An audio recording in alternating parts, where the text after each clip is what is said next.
I'm shocked. I actually thought he was going to have something. He had a month to research it. And good evening, ladies and gentlemen. I am Sarah, the Raging Tomato, here bringing to you live another debate. I have with me this evening Rob Noor and Ryan, the Radical Coder. Of course, two regular panelists here on this show. We love having them, and I'm super excited to have them debate this evening. The topic is going to be a little bit of a shifter. They have several pieces to get through, but the overall compilation is going to be Trump criticisms. We've seen these two on screen before, and now we're ready to just kind of nail through point by point, and they're going to give you all of that with their opening statements. Rob, would you like to kick us off? Thank you. Pleasure to be here. So Ryan is like when you're growing up and you have like your friend's little brother that wants to play sports with you and you keep beating the shit out of them, but they keep crawling back. So once more, we'll do it again today. The teacher will once more school the student, but it should be a lot of fun. I actually always enjoy my conversations with Ryan. So I've been looking forward to this. So let me take you back in time to explain what this is going to be. The first panel I really did on Sarah's show was like the Thursday Throwdown. The topic that I came up with was all criticisms of Trump by Democrats and media should be laughed at and ignored. And this panel occurred on, I believe, May 29th last month. So it's been about 30 days exactly. Now, what I meant by that was Democrats, and of course, it's this pithy tagline, but Democrats and Republicans do this at some point, will criticize Trump about things that they had no problem when Democrats or the other side did just as bad, if not worse. So 20 minutes before that debate, I come upstairs, I put together some notes of 20 examples of sort of Democrat hypocrisy that sort of go in with that criticism that I'm making there. As the panel goes on, Ryan comes on, and this thing always happens with Ryan where I'll be blowing him out in a debate and he'll like hedge on this. He'll be like, yeah, but like, dude, it's just misinformation. I can't go through it now, but it's misinformation. So here's what I did. I did everything that you shouldn't do as a debater. I gave him all of my notes. I did not adjust the notes. I did no preparation whatsoever. And I gave Ryan a month to go through the notes that I threw together in 20 minutes so that he could pick apart every single one of those in any way he sought fit to try to show how I'm spreading misinformation. Now, I anticipate what we'll see is a few semantical jabs here or there.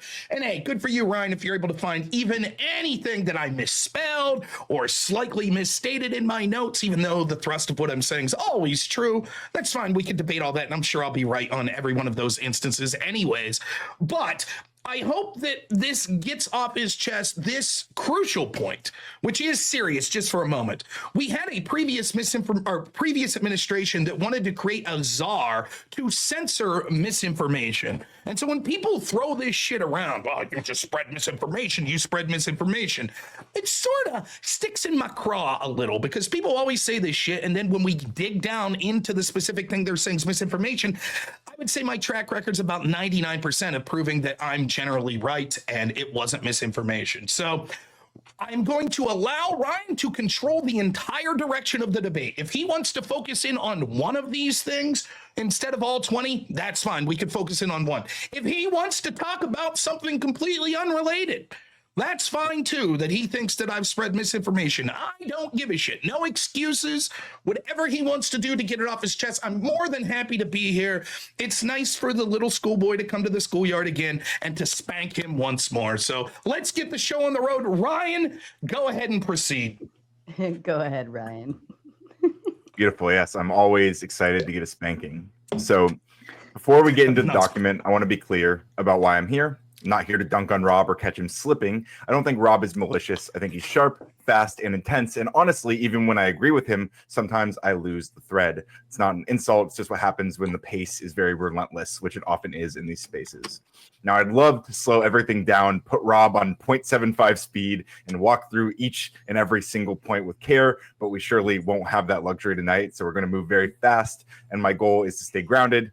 When a claim flies by, I want to be ready to flag the contradictions and to spotlight the fair critiques and to push back when things get shaky. So I have a list of all of the different segments from his notes and my own notes organized and reflected on over some period of time. The issue is that when we go very fast, Rob, particularly, we risk stacking claims that sound stronger together than they are alone. And my job tonight is to untangle those claims and separate the signal from the noise. I'll agree when it's fair and pause when it's murky. At the very least, make sure we know what we're arguing about. I have a lot of questions for Rob, and I think we can view tonight as a test of his strength under pressure. A few weeks ago, Rob and I spent 2 hours on just one sentence, the opening sentence of this document. So if that gives you any inclination of what you're in for tonight, I came into that conversation sharper, and I want more of that even at high speed. So let's open it up, hit every section that we can, and see where the threads actually lead. Thank you, Ryan. And just for a word to the audience, I do have the document here. If it needs to be referred to, I can take a peek at it. It is pretty lengthy, so I don't anticipate they'll get through everything this evening, but we're going to try our best to move through, as Ryan said, as quickly as possible, but also as slow as we need to as well. Also, a kind reminder to the audience, we are going to get through the debate. We will close with our closing statements, and then we will move into reading and responding to your kind super chats. And then, of course, as always, we will open up the panel for open panel dumpster fire, and you all can come have your fun. Outside of that, gentlemen, I leave the floor open to you. All right, sir. Fire away. Where do you want to start? Let's go. Well, let's start with number one. Obviously, we've had a pretty extensive conversation about this one already, so we'll try to move through it fairly quickly. But the claim you made in your document is Hillary and the DNC team colluded with a suspected Russian spy, Igor Danchenko, to get dirt on Trump to prove that he got dirt from Russians. So, Rob, do you have any evidence that Hillary Clinton herself or anyone in her campaign ever spoke to or coordinated directly with Igor Danchenko, or is that purely speculative? So it is speculative that they personally met with Igor Danchenko. However, when I say that they colluded, I think that colluding through an intermediary is still collusion. For example, if Sarah's a Russian spy and I decide to collude with her by paying you, Ryan, and then you go and talk to Sarah, and then you come back and you're like, here's this person that's working with the Russian government, and here's the information she gave. I think it's completely fair to say that I, through an intermediary, have colluded with Sarah. Okay. Well, I don't think that most people use the word colluded in that way, but I that's fair enough for you to have that opinion. We'll definitely come back to that. Additionally, do you acknowledge that the FBI's Russia investigation was triggered not by the Steele dossier, but by George Papadopoulos telling an Australian diplomat that Russia had dirt on Hillary Clinton? Yes, we can talk about that briefly, no problem. The first story we got was the P claims in the dossier. In fact, Harry Reid talked about this a week before the election. Mother Jones released that story right before the election. And so we were led to believe as the American people that this investigation, I think Harry Reid acknowledged that there was an investigation was started based on this dossier, but that was not the case. The FBI later claims that the investigation, I could screw up the dates here. I believe it was July 31st of 2016 was the start of the investigation. This is the claim that we're told. George Papadopoulos, this low-level guy on Trump's team, was having dinner with this Maltese professor called Joseph Mifsud. Joseph Mifsud basically says, hey, let me put you in contact with this dude who's Russian. They say they have dirt on Hillary. Papadopoulos goes and talks to that Russian.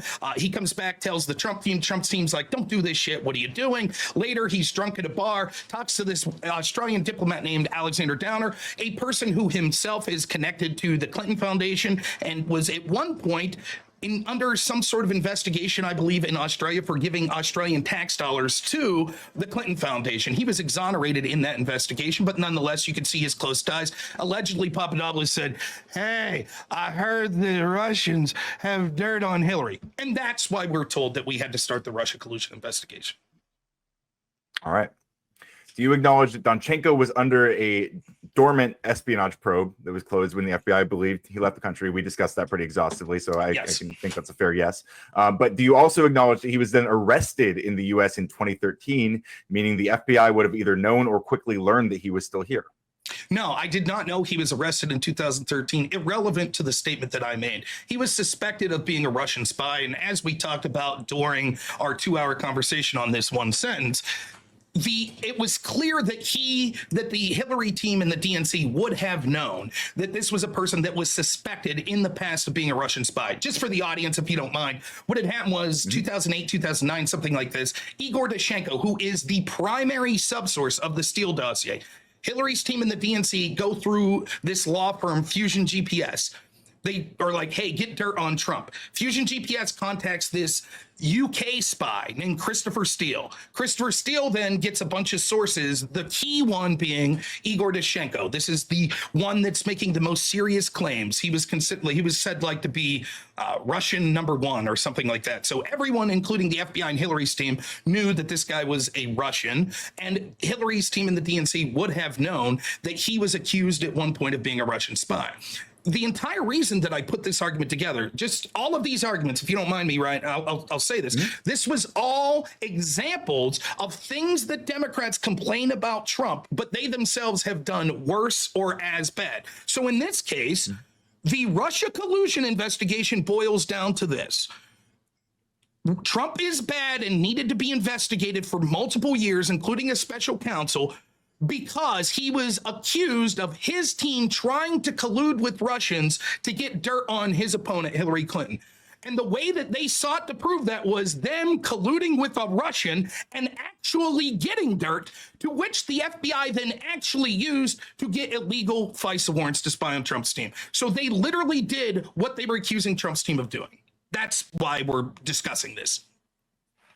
Okay, and we'll see how that holds up. Well, I have more notes on a lot of stuff you just brought up, but do you also acknowledge? Okay, so well, actually, I want to make a quick note here because you weren't aware of the 2013 arrest. True.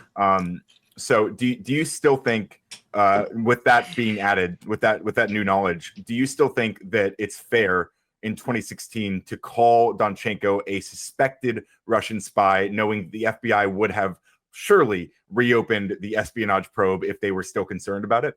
Yes, for two reasons. One, can you illuminate to me what this arrest was in 2013 in the United States? Yeah, let me see. 2013, Donchenko. I don't know the exact terms of the arrest. I mean, was it like a speeding ticket? Was he accused of like drug trafficking? Just the general idea. Drunken public, disorderly conduct and failure to have his 2-year-old child in a safety seat. So okay, so was he like visiting? Was he living in the United States? What was the nature of his status when he was arrested? My understanding is he was living in the United States because he never left, right? He never actually left. It was a misunderstanding. Yeah, I believe that that's the case. Nonetheless, it's irrelevant to the fact. So I believe that if I'm trying to intuit what you're saying here, it is. So there's this investigation into this dude in like 2008, 2009. The FBI closes it, not because they're like, we've looked into us and the claims are untrue. They close it because they think that he's fled the country. Then 4 years later, it turns out actually he's still here and he gets some sort of charge. So you're like, they could have reopened the investigation then if they wanted. That's not really the way it works, though, right? There could be different agents. Once the case is closed, like to reopen it up would cause effort, and it would be different people that were working on it, etc. So I don't think this gets to proving. To your second point where you're saying, well, would that mean then we would no longer be able to call him a suspected Russian spy? As we said last time, I would do this. Let's say that O.J. Simpson is still alive and you're palling around with him at a party, and I say, oh man, radical coders hanging out with a suspected murderer. Would you say, oh no, that case has been dropped? He's no longer under investigation? Of course not. Same thing here. Hillary's team, the reason that Igor Dushenko was a source was because of his connections to the Russian government. They knew that at one point he was accused of being a spy in the United States for the Russian government, and then they went through intermediaries because they knew that those claims would be able to buttress an argument, which Hillary's team, and there's much evidence to suggest this, that Hillary's team concocted this scheme because they knew that they themselves were weak on the Russia collusion angle, for maybe reasons that we'll get to later. So my claim still stands up that Hillary's team and the DNC colluded, yes, through an intermediary, but they colluded with a suspected Russian spy. Yes, Igor Dushenko was a suspected Russian spy. He was sought out because of his connections to Russia, and they did get dirt on Trump. Okay. And does the likelihood of him being considered a Russian spy, which again, you agree, you have no evidence that Hillary Clinton or her team even actually knew who he was or had any direct contact with him.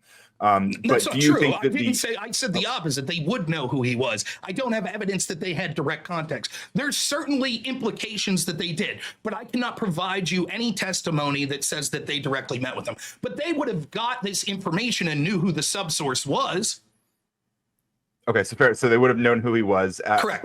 After receiving the information. Correct. Okay, so but not necessarily you don't have evidence that they knew who he was when they were like requesting the information, right? Like it wasn't until after. So I believe now this, you could fact check me on this, but I'm pretty sure I'm correct about this. Yeah. They knew that Fusion GPS was reaching out to Christopher Steele, right? But I don't know they knew who Christopher Steele would reach out to. It also seems apparent that they knew that what they were looking for was information to tie Trump to Russia. And so given that, and then they get the information back and it says, oh, I talked to this Russian guy, Igor Dushenko, who has contacts with the Russian government. Yes, they would have known. I could make your argument, I can make your argument better, right? You want to hear the better version of what you're trying to say here? Well, of course they were communicating with someone that had contacts to the Russian government. Isn't that what if a Russian spy tells you that one of the candidates is also working with a Russian spy, wouldn't that buttress their claims? Isn't that the exact type of person that would know? That would be a better argument for you, right? Well, I think the argument I'm making is more that I don't think that it's really fair to consider him a Russian spy in 2016. So even if they knew who he was, which they might have known after receiving the information, they might have identified, oh, this is who Danchenko is. But I don't think that they would see that. And then given all the information available at the time, I don't think they would conclude that he was at that moment currently a suspected Russian spy. Additionally, do you mind if I ask you this real quick? At some point you acknowledge they would have known. Right. Once they get this information, you acknowledge they would have known that he was at one point. Again, they might have known that he was under investigation previously for espionage, but he was never indicted. Sure. And again, at the time he was living in the U.S. And there's no reason to believe the FBI had no idea by that point. This would be 3 years after his arrest. So the idea that there was no reopening of the probe seems shaky. If Hillary's team was so concerned that Trump may reach out to people connected to the Russian government to get dirt on her, don't you think that it would behoove them once they found out that they were doing the same thing to say, oh shit, we did the same thing? Can you say it one more time? I'm sorry. If Hillary's team was so concerned that Trump was going to reach out to people connected to the Russian government to get dirt against her, don't you think once they realized, which you acknowledge at some point they would have realized that's what happened, wouldn't it have behooved them to be honest with the American people and say, actually, we did the same thing we accused Trump of? If they did exactly the same thing they accused Trump of, perhaps. But I'm did worse. Again, well, that's your argument. We're gonna dig into what Trump did specifically and what Trump's team did specifically, and we'll see if that holds up as well. Did they get dirt from any Russians?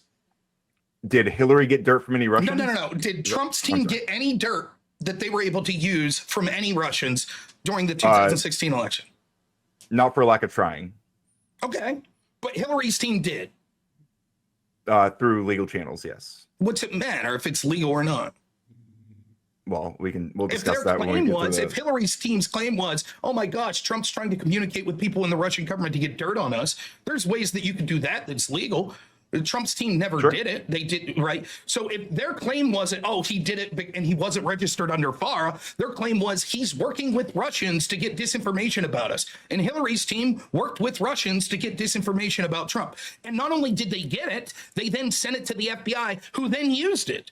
I think illegally. We'll get to that portion later. So it's by any objective measure, when it came to colluding with Russians, Hillary's team did it far worse and more successfully. Well, again, we'll see if that holds up. But I think an additional point to consider is that Danchenko, we talked about this as well, Danchenko was hired as a paid confidential informant by the FBI in 2017, which, again, that I think leads to more skepticism. That's worse for you. What happened was I don't think so. They paid this dude who they knew was spreading misinformation. So the IG Michael Horowitz said that actually was spreading misinformation. Real quick, just so in case people don't know this, there was an inspector general report into both the FBI investigation into Hillary's team that was called the mid-year exam, and then into this, which was called Crossfire Hurricane, the Trump-Russia collusion stuff. The IG says that despite the fact that there was an FBI lawyer that literally changed evidence to the opposite of the truth to try to get a FISA warrant on Trump, that wasn't the worst thing. The actual worst thing was after the second FISA warrant application, they finally reached out to Igor Danchenko. And what Igor Danchenko told them was, yeah, this is basically all bullshit locker room talk. We can't prove any of this. And what the FBI did was they went to the FISA court, which they are legally obligated to tell the truth to. And they said, we reached out to the primary subsource and we believe he's telling the truth. But what they left out was what he told the truth about was that it's all bullshit. They left that part out. That's why the last two FISA warrants are considered illegal. Even James Comey said, holy shit, had I known that, I would have never signed off on them. So it's the fact that the FBI paid this dude that they knew was saying, hey, yeah, this is all bullshit. And they paid him and then didn't tell the FISA court that he basically said it was all bullshit. Makes the case even worse because to me, the primary villain in this story isn't Hillary Clinton or the DNC. It's the corrupt fucking FBI that decided to go after Trump for Russia collusion using evidence they got from Hillary's team colluding with Russians. So the fact they paid Danchenko is even worse. Okay. So let's walk into the Donald Trump Russia collusion stuff now.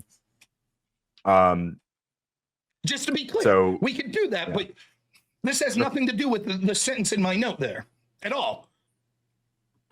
I mean, it kind of does if the implication is that we should, because you keep saying Hillary did worse.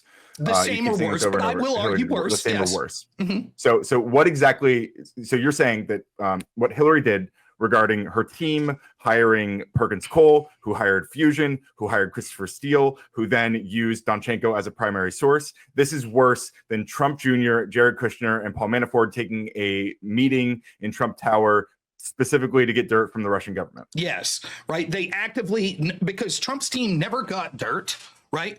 And Hillary's team did. Not for lack of trying. Okay, it doesn't matter. I don't think it's illegal to hear someone out and see if they have dirt. For all we know, Trump Jr. could have got that dirt and immediately went to the FBI and said, oh my God, this Russian told me that Hillary committed crimes. You should look into this. Nothing wrong with that. Perfectly legal. The difference is that the dirt that Hillary's team got was in fact disinformation that they did in fact use. And Trump's team did not get any disinformation and they did not use it. In addition to that, Trump Jr. meeting this lawyer, her name was Veselnitskaya. Do you know who her attorney was? I don't think that's in my notes. It was Glenn Simpson, the head of Fusion GPS. She had dinner with Glenn Simpson, the head of Fusion GPS, the very person that was hired by Hillary's team to compile this dossier. Veselnitskaya had dinner with him the day before the meeting in Trump Tower and the day after the meeting in Trump Tower. It almost looks like that they set this whole thing up. When Trump Jr. went in and started talking to her, she started rambling on about the Magnitsky Act. I can't pronounce shit. I'm a fucking redneck yinzer. I don't know how to pronounce this shit. But and they sat there for like 20 minutes. It was like, this is all bullshit, and walked out. But it seems like it was a plant. Yes, objectively, the fact that Hillary's team and the DNC actually got dirt that was disinformation from Russians and then used it is worse than Trump's team trying to get dirt on Hillary and not succeeding. Okay. So just to be clear, you acknowledge that Trump Jr. accepted a meeting explicitly billed as being from a Russian government source to hurt Hillary Clinton and said, correct. If that's what you say, or if it's what you say, I love it. Yes. That's not a crime. There's nothing wrong with that. I didn't say it was a crime. Yeah. Both it does show, however, it does show readiness to conspire with a hostile foreign power. No. Do you think that warrants an FBI investigation on its own? I think it warrants an investigation. Okay, then why didn't the FBI investigate Hillary's team once they found out that they did in fact collude with a suspected Russian spy, Igor Danchenko? Well, again, that's your framing. Okay, let's take out the suspected Russian spy. Yeah. He certainly was someone that everyone admits had connections to the Russian government. Perhaps. Yeah, okay, sure. Well, why isn't that then the same, like the hair in the back of your neck standing up? Oh, Trump Jr. agreed to listen to a Russian that he thought was connected to the government to get dirt in his opponent. That warrants an FBI investigation. Okay, Hillary's team actually did it in the DNC. Why no FBI investigation? Well, again, Hillary's team didn't directly have contact with Danchenko, right? So just to be clear, if Trump Jr. would have instead paid, say, a Republican law firm to have that meeting with Vetselnitska, you'd say, oh, that's reasonable. No need to investigate. If he paid some law firm that then paid a separate organization, which then hired somebody who then had that meeting, I don't think I would have quite as much. Even if I think Donald Trump Jr. directly meeting with Russian government sources, specifically to hurt Hillary Clinton's campaign, and I think that is just looks way worse. It's a joke. It's the equivalent of saying, "Oh, if you attempt to murder your wife, you're a really bad guy." But if you hire a hitman to do it, it's just stupid. I don't think it's the same as saying if you hire a hitman. I think that it's again doing general opposition research is pretty common in campaigns. Meeting with hostile foreign powers is less common. Is this not a form of elitism? Have you ever considered running for government? So you're getting at the point that that Donald Trump Jr. maybe didn't know what he was doing. No, that's not it at all. I'm just asking you, have you ever considered running for government? I've ran for Congress. Did you ever consider doing something like that? I'm not interested in running for office. So me neither anymore now that I have a kid. Sure. But it might surprise you to know this, Ryan. I'm kind of broke. I'm not really a wealthy dude. So I didn't really have a team, right? So if I was doing campaign research, guess who was doing it? Me, right? So your argument is, if in that campaign research, someone comes to me who happens to be Russian and says, I have dirt in your opponent, that warrants an FBI investigation. But if I was wealthy enough to pay you to go do it, then it wouldn't warrant an investigation. I don't think that's my argument. What seems to be, you're saying as long as you pay someone, then it's okay. This would seem to disenfranchise people that don't have so much money that can't afford to hire law firms to do campaign research for them.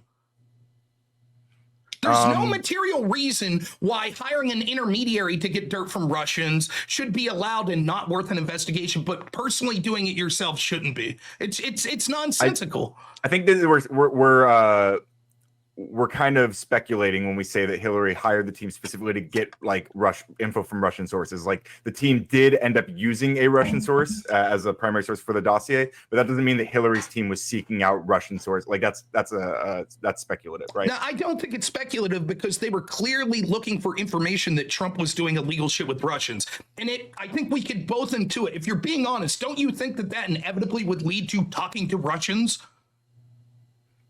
It likely would. Yeah, sure. Okay. So they knew that they were hiring someone that was going to talk to Russians. They then got the dirt. They knew who it came from. They knew it was a Russian that had connections to governments. I think that this was a suspected Russian spy, and they would have known that as well. Fine. You want to leave that part out? No problem. But they got that dirt, knew where it was from, knew it was from Russians, then used that dirt, both leaking it to the press and sending it to the FBI. The FBI knew it was unverified, decided to use it to start an investigation right at that moment. If the FBI is like, oh, shit, we need to investigate Trump because we think that he's possibly trying to get dirt on Hillary. Trump Jr., for example, tried to get dirt on Hillary from Russians. They have all the evidence they need right there. Oh, shit, Hillary's team literally just got dirt on Trump from a Russian. We should investigate them as well. But they didn't for some reason. In fact, they instead used it to get illegal FISA warrants and then paid the very Russian person at question here. You sure you want to listen? Maybe you'd have better luck moving on to one of the points. I could do this. I don't feel like I'm having bad luck right now. It's a cat playing with a mouse. If you want to keep on this all night, perfectly fucking fine with it. We'll keep moving through. I mean, I'm almost done with the Trump Russia. So the next one I would bring up is Paul Manafort stuff. So do you acknowledge that Paul Manafort, Trump's campaign chair, shared internal campaign polling with Konstantin, a Russian spy, during the campaign? Prove that Konstantin Klemennik was a Russian spy. Okay. What's the evidence? Konstantin, Russian spy. Was he a Russian spy when the Obama State Department was routinely engaged with him to help with diplomacy between Ukraine and Russia? If so, why did the Obama State Department routinely engage with him? Report says Manafort associate is a Russian intelligence officer who may have helped coordinate Russia's hack and leak operation. This is NBC in 2020. What's the evidence? What'd the Mueller report say? I can't remember exactly, but it's laughable They're like the evidence was a joke that they had. Okay, well, regardless of whether you think it's laughable, the Senate, do you acknowledge the Senate intel community found this to be, quote unquote, a grave counterintelligence threat? I'll take your word for it. I don't remember that being the exact language. Irrelevant. Again, that's because they're Why listening. Is it irrelevant? Because who's the Senate Intel Committee listening to make a claim like that?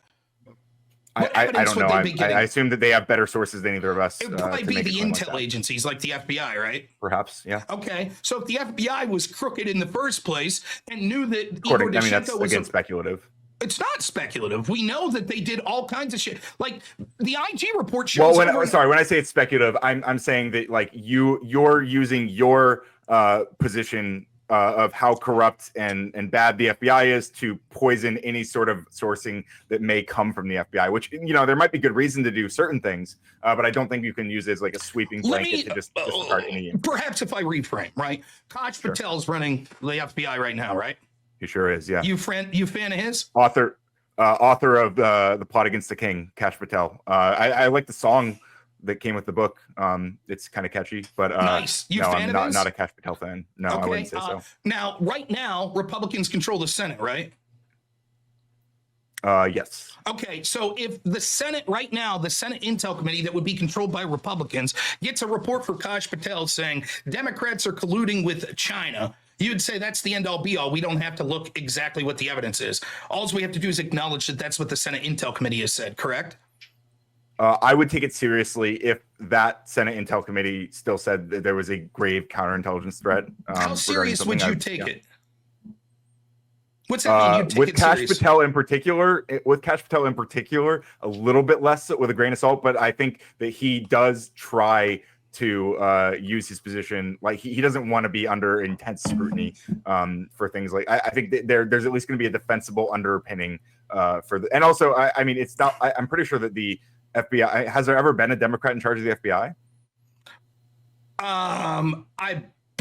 Yes, I think that you understand how that question's sort of irrelevant to me because I don't look at it as Republican versus Democrat. I look at it as the establishment versus people that are seen as a threat against the establishment. So Trump. James Comey's a Republican. Do you think he's a Trump fan? Well, he did release, or he did like reinstate the Hillary investigation 11 days before the election. If you would like to walk down that road, if you think you're getting spanked here, get there. If you want to fucking go down that road. I still don't feel like I'm being, not in an unpleasant way, at least. Oh, well, okay.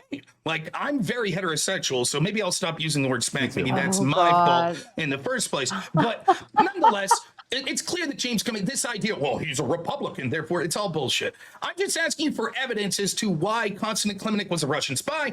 Just for the audience, for the sake of it, let's go through it. Paul Manafort, Trump's campaign manager, gave polling data to a Ukrainian guy that the FBI and the Mueller team was like, trust us, bro, this dude was a Russian spy.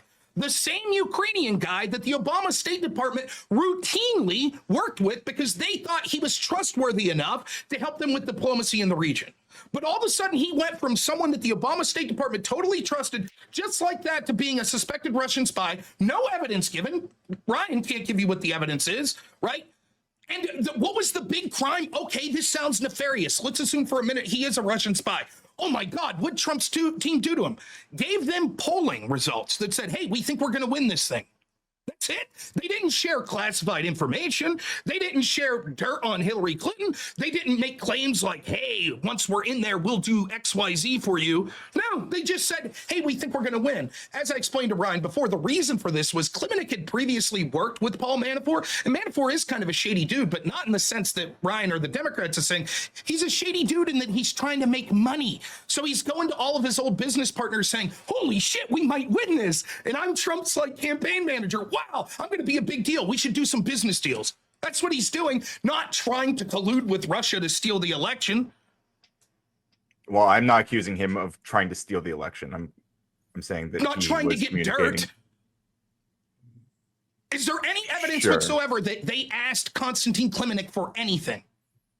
That's not what I'm alleging here. Okay, so what you're saying is when I say that Hillary's and the DNC colluded with suspected Russian spy Igor Dashchenko to get dirt on Trump to prove that he got dirt from Russians. We're talking about Russian collusion. You're making this sort of non sequitur point to that statement that's like, well, isn't it true that Trump's campaign manager once talked to a Ukrainian that's accused of being a Russian spy and gave him polling data? Okay. What does that prove? Internal polling data specifically, and also again, I'm quoting the Senate Intel Committee, which you can dismiss as much as you want, but they did find this specific interaction to be a grave counterintelligence threat, regardless of how you feel about it. I want you to tell me why I feel about it. Like your fallacy of appealing to authority is unimpressive to me. Tell me in your own words. I don't consider that an authority fallacy. I think usually when we again, because I'm not even necessarily like I'm not even making the argument that like. This absolutely was a grave counterintelligence threat. All I'm pointing out is that the Senate Intel Committee did identify it as a grave counterintelligence threat, which I think is a relevant detail. I think the FBI and them were politicized. It doesn't matter. How will we resolve then our two disagreements? Doesn't matter to you, but what I'm saying is it might matter to other people. We have a framing issue. We're both coming at it. We all both have bias. Everyone has bias. Perfectly reasonable. So how would we resolve who's correct here? I think the best way to resolve it would be like, okay, let's talk about what this grave threat could be. So I'm asking you in your own words. You don't have to do research. Well, hang on. If we don't necessarily need to resolve anything, if all I'm saying, the only claim I'm making is that the Senate Intel Committee considered it a grave counterintelligence threat, regardless of what their reasoning was. I'm not making any claim about their reasoning. I'm just saying they did identify it as such. You're saying that is probably unfounded, which means that that's kind of that would be more on you to make that argument. My argument is that you agree with this in general. My argument is that Democrats in general, but establishment people, right, are biased against Trump.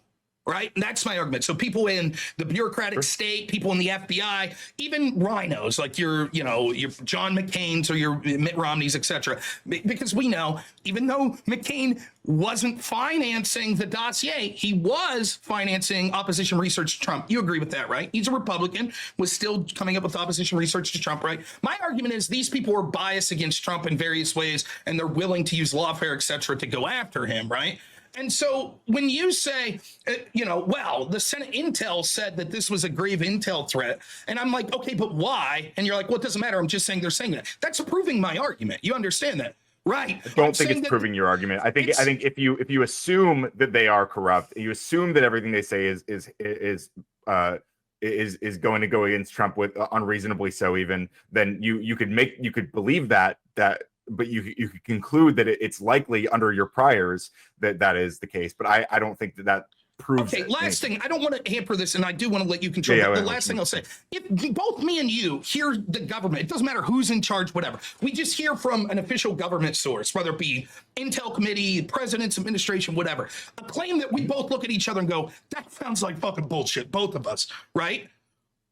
What utility does it have that the government, do we say, yeah, but still they said it, so there must be some truth to it? No, we would say, yeah, the government could lie as well, or they could frame things in a bad way to cover their own ass as well. And so all I'm asking you is real simple. Just take 30 seconds and explain to me what the thought process would be, how giving polling data would be a grave intel threat. That's it. Just tell me in your own words how that could be so. You want me to just again? So what you're asking me to do is speculate. This is what I'm not interested in doing. Actually, this is kind of the issue I have. Is that I'm not here to speculate. I'm trying to reflect the facts, and I want to point out when you are speculating, which you are doing a lot of right now, actually.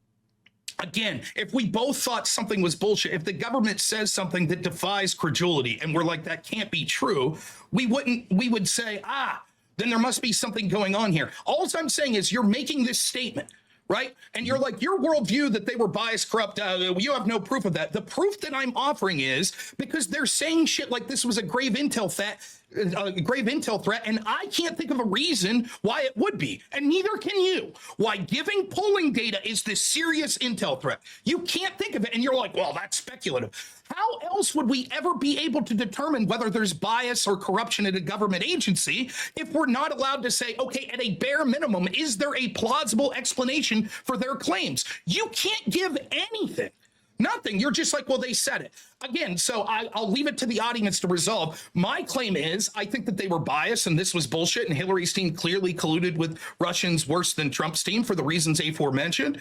And your claim's like, yeah, but the Intel Committee said this was a grave threat that Paul Manafort gave polling data to a Ukrainian. Okay, so this is again, this is just ChatGPT, so grain of salt, you know. But I was just curious. So it's like the answer I wanted to know, you know, right now. Like you're asking, and I'm also curious. I'm curious, like why they considered it a grave intelligence threat. So, this is according to ChatGPT, why Manafort's conduct was considered a grave counterintelligence threat. Sharing of internal campaign data with Russian intelligence. Manafort regularly shared sensitive internal polling data, battleground state strategies, and campaign plans with Constantine. This data was not public and could be used to help Russia target disinformation or influence campaigns. Continued secret communication. Manafort and Kilimnik used encrypted apps and met in person, including a secretive meeting at the Grand Havana Room in New York in August 2016. The committee stated that Kilimnik may have been involved in Russian efforts to interfere with the election, making this an open channel between Trump's campaign and Russian intelligence. Manafort lied to investigators about his communications with Kilimnik, even after agreeing to cooperate in a plea deal. He deleted messages and hid the extent of their meetings, making it hard for investigators to fully assess the damage. The committee found evidence that Kilimnik may have been connected to the Russian intelligence operation that hacked and released Democratic emails. While not definitive, the potential that campaign data helped direct Russian efforts raised alarms. So that seems like a lot of. If I could sum that up, the only part of that is potential and answer to my query would be this. Well, that data could have been used by Russians to target specific ad messaging in specific districts or states. Sure, which is something they were pretty concluded they've been doing, right? Explain. How did they do that? What was their? You don't think that? Tell me. You don't think there was? Yeah. What was the Russian? There was active efforts. Go ahead. Show me what they were. Tell me. I mean, there was like, what's that one Republican Twitter account that had like a mass amount of followers that was turned out to be a Russian operative? Are you familiar with this? Are you talking about the guy that was running for like governorship? The guy that they spread all this information? No. There was a GOP account. GOP Twitter. This is off the top of my head. So, GOP Twitter account. Russia. Disinfo. What was the one? Russian Twitter account pretending to be. Oh yeah, it was okay. Tennessee GOP fools celebrity politicians. This is from Chicago Tribune. Of course, it's going to say that I have reached my article. What year is this, first off? 2017. Okay. And what's the claim? Hang on one second. I can pull this up. I can pull up an archive link. I know there's been cases since then. Remember Roy Moore that was running for office and that he was accused of having all this shit. And it turned out that it was Democrats pretending to be Russians. Remember that? There was actually criminal cases about the Democrats that were pretending to be Russian bots. Nonetheless, let's assume all of this is true. So then your evidence that they were targeting specific districts is there were a bunch of bots following a Republican account, or that there was a Russian pretending to be a Republican? If I may, my knowledge of the Russian interference are as follows. Allegedly, the hack, which hasn't been proven and is bullshit, but other than that, they put campaign ads on Pokemon Go and Facebook. The numbers vary, but I think it was something like, at the highest end, $200,000. Now, just think about this. This was an election that had over $1 billion spent. And we're to believe that Russians spending at most $200,000 on campaign ads on Facebook and Pokemon Go, half of which were pro-Democrat, things like BLM and LGBT issues, half of which weren't seen until after the election, right? And no proof whatsoever that they were directed by the Russian government. It was just through this agency called the Internet Research Agency that was out of Russia. That was the evidence that Paul Manafort giving campaign data to Konstantin Kilimnik may be a grave intelligence threat? I don't think that it's that. Okay, so first of all, I want to say about the Pokemon Go thing. As someone who played Pokemon Go in 2016 and still plays Pokemon Go, I think anyone who did at the time would be very, very aware, keenly aware that everyone was playing Pokemon Go at the time. Okay, so this was massive. All right, this was world peace briefly in 2016 before Trump destroyed it all, right? Like we had a moment of just everyone was united around trying to figure out where the fuck Pikachu was, so to the idea that targeting ads through Pokemon Go is a silly thing. I mean, it's the largest media franchise in the world, the highest grossing media franchise on the planet. I think it's definitely a relevant detail. You say it kind of dismissively, but I think Pokemon Go is a pretty fucking big deal. But I want to point to the Mueller probe findings, because you acknowledge, surely, that they did find sweeping Russian interference. Give me examples. Where Trump campaign members were expected to benefit. Give me examples. Let's see. No. I'm sorry. Before I do, which I will pull up examples, but are you denying that the Mueller report found sweeping Russian interference, or are you just not aware that it did? I think the Mueller report was written by partisan hacks, and a lot of the lawyers that were on there were people that were Democrats. Some of them actually people that had defended the Clinton Foundation before. I acknowledge that they did say that they found evidence that there was Russia interference. I'm unimpressed by what that evidence is. In the scope of an election that's billions of dollars, being able to say, well, there were a couple $100,000 of campaign ads on Facebook and Pokemon Go is not impressive. In my opinion, and you see if you agree with this, the most effective disinformation that was used to affect the 2016 election and thereafter, what was the most effective piece of Russian disinformation? What are you suggesting? I think it was Igor Dashchenko's claims that not only were leaked out on the eve of the election in order to try to steal the election for Democrats against Donald Trump, but then were used to sabotage Trump's administration by having 4 years of investigations against him.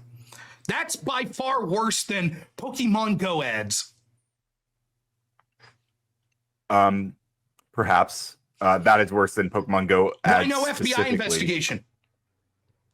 Why no FBI investigation? Yes. Why didn't the FBI not investigate? So my understanding. So I've got a note here that says Mueller declined to charge conspiracy because it's legally narrow, not because no wrongdoing occurred. Has nothing to do with my question. That has to do with why they didn't charge anyone in Trump's team with conspiracy or colloquial. You'll agree with this. I think the audience may not understand that. There's no crime of collusion, right? When people talked about collusion, they were talking about things like conspiracy to get dirt. But yeah, they didn't charge. And they can say, well, they didn't charge because it was hard to prove it, but not that there was no there. Again, I'm going through this and I'm talking to you about the evidence. You've already acknowledged that the most effective piece sounds like it was probably the stuff that came from the Russian Igor Dashchenko that benefited the Democrats.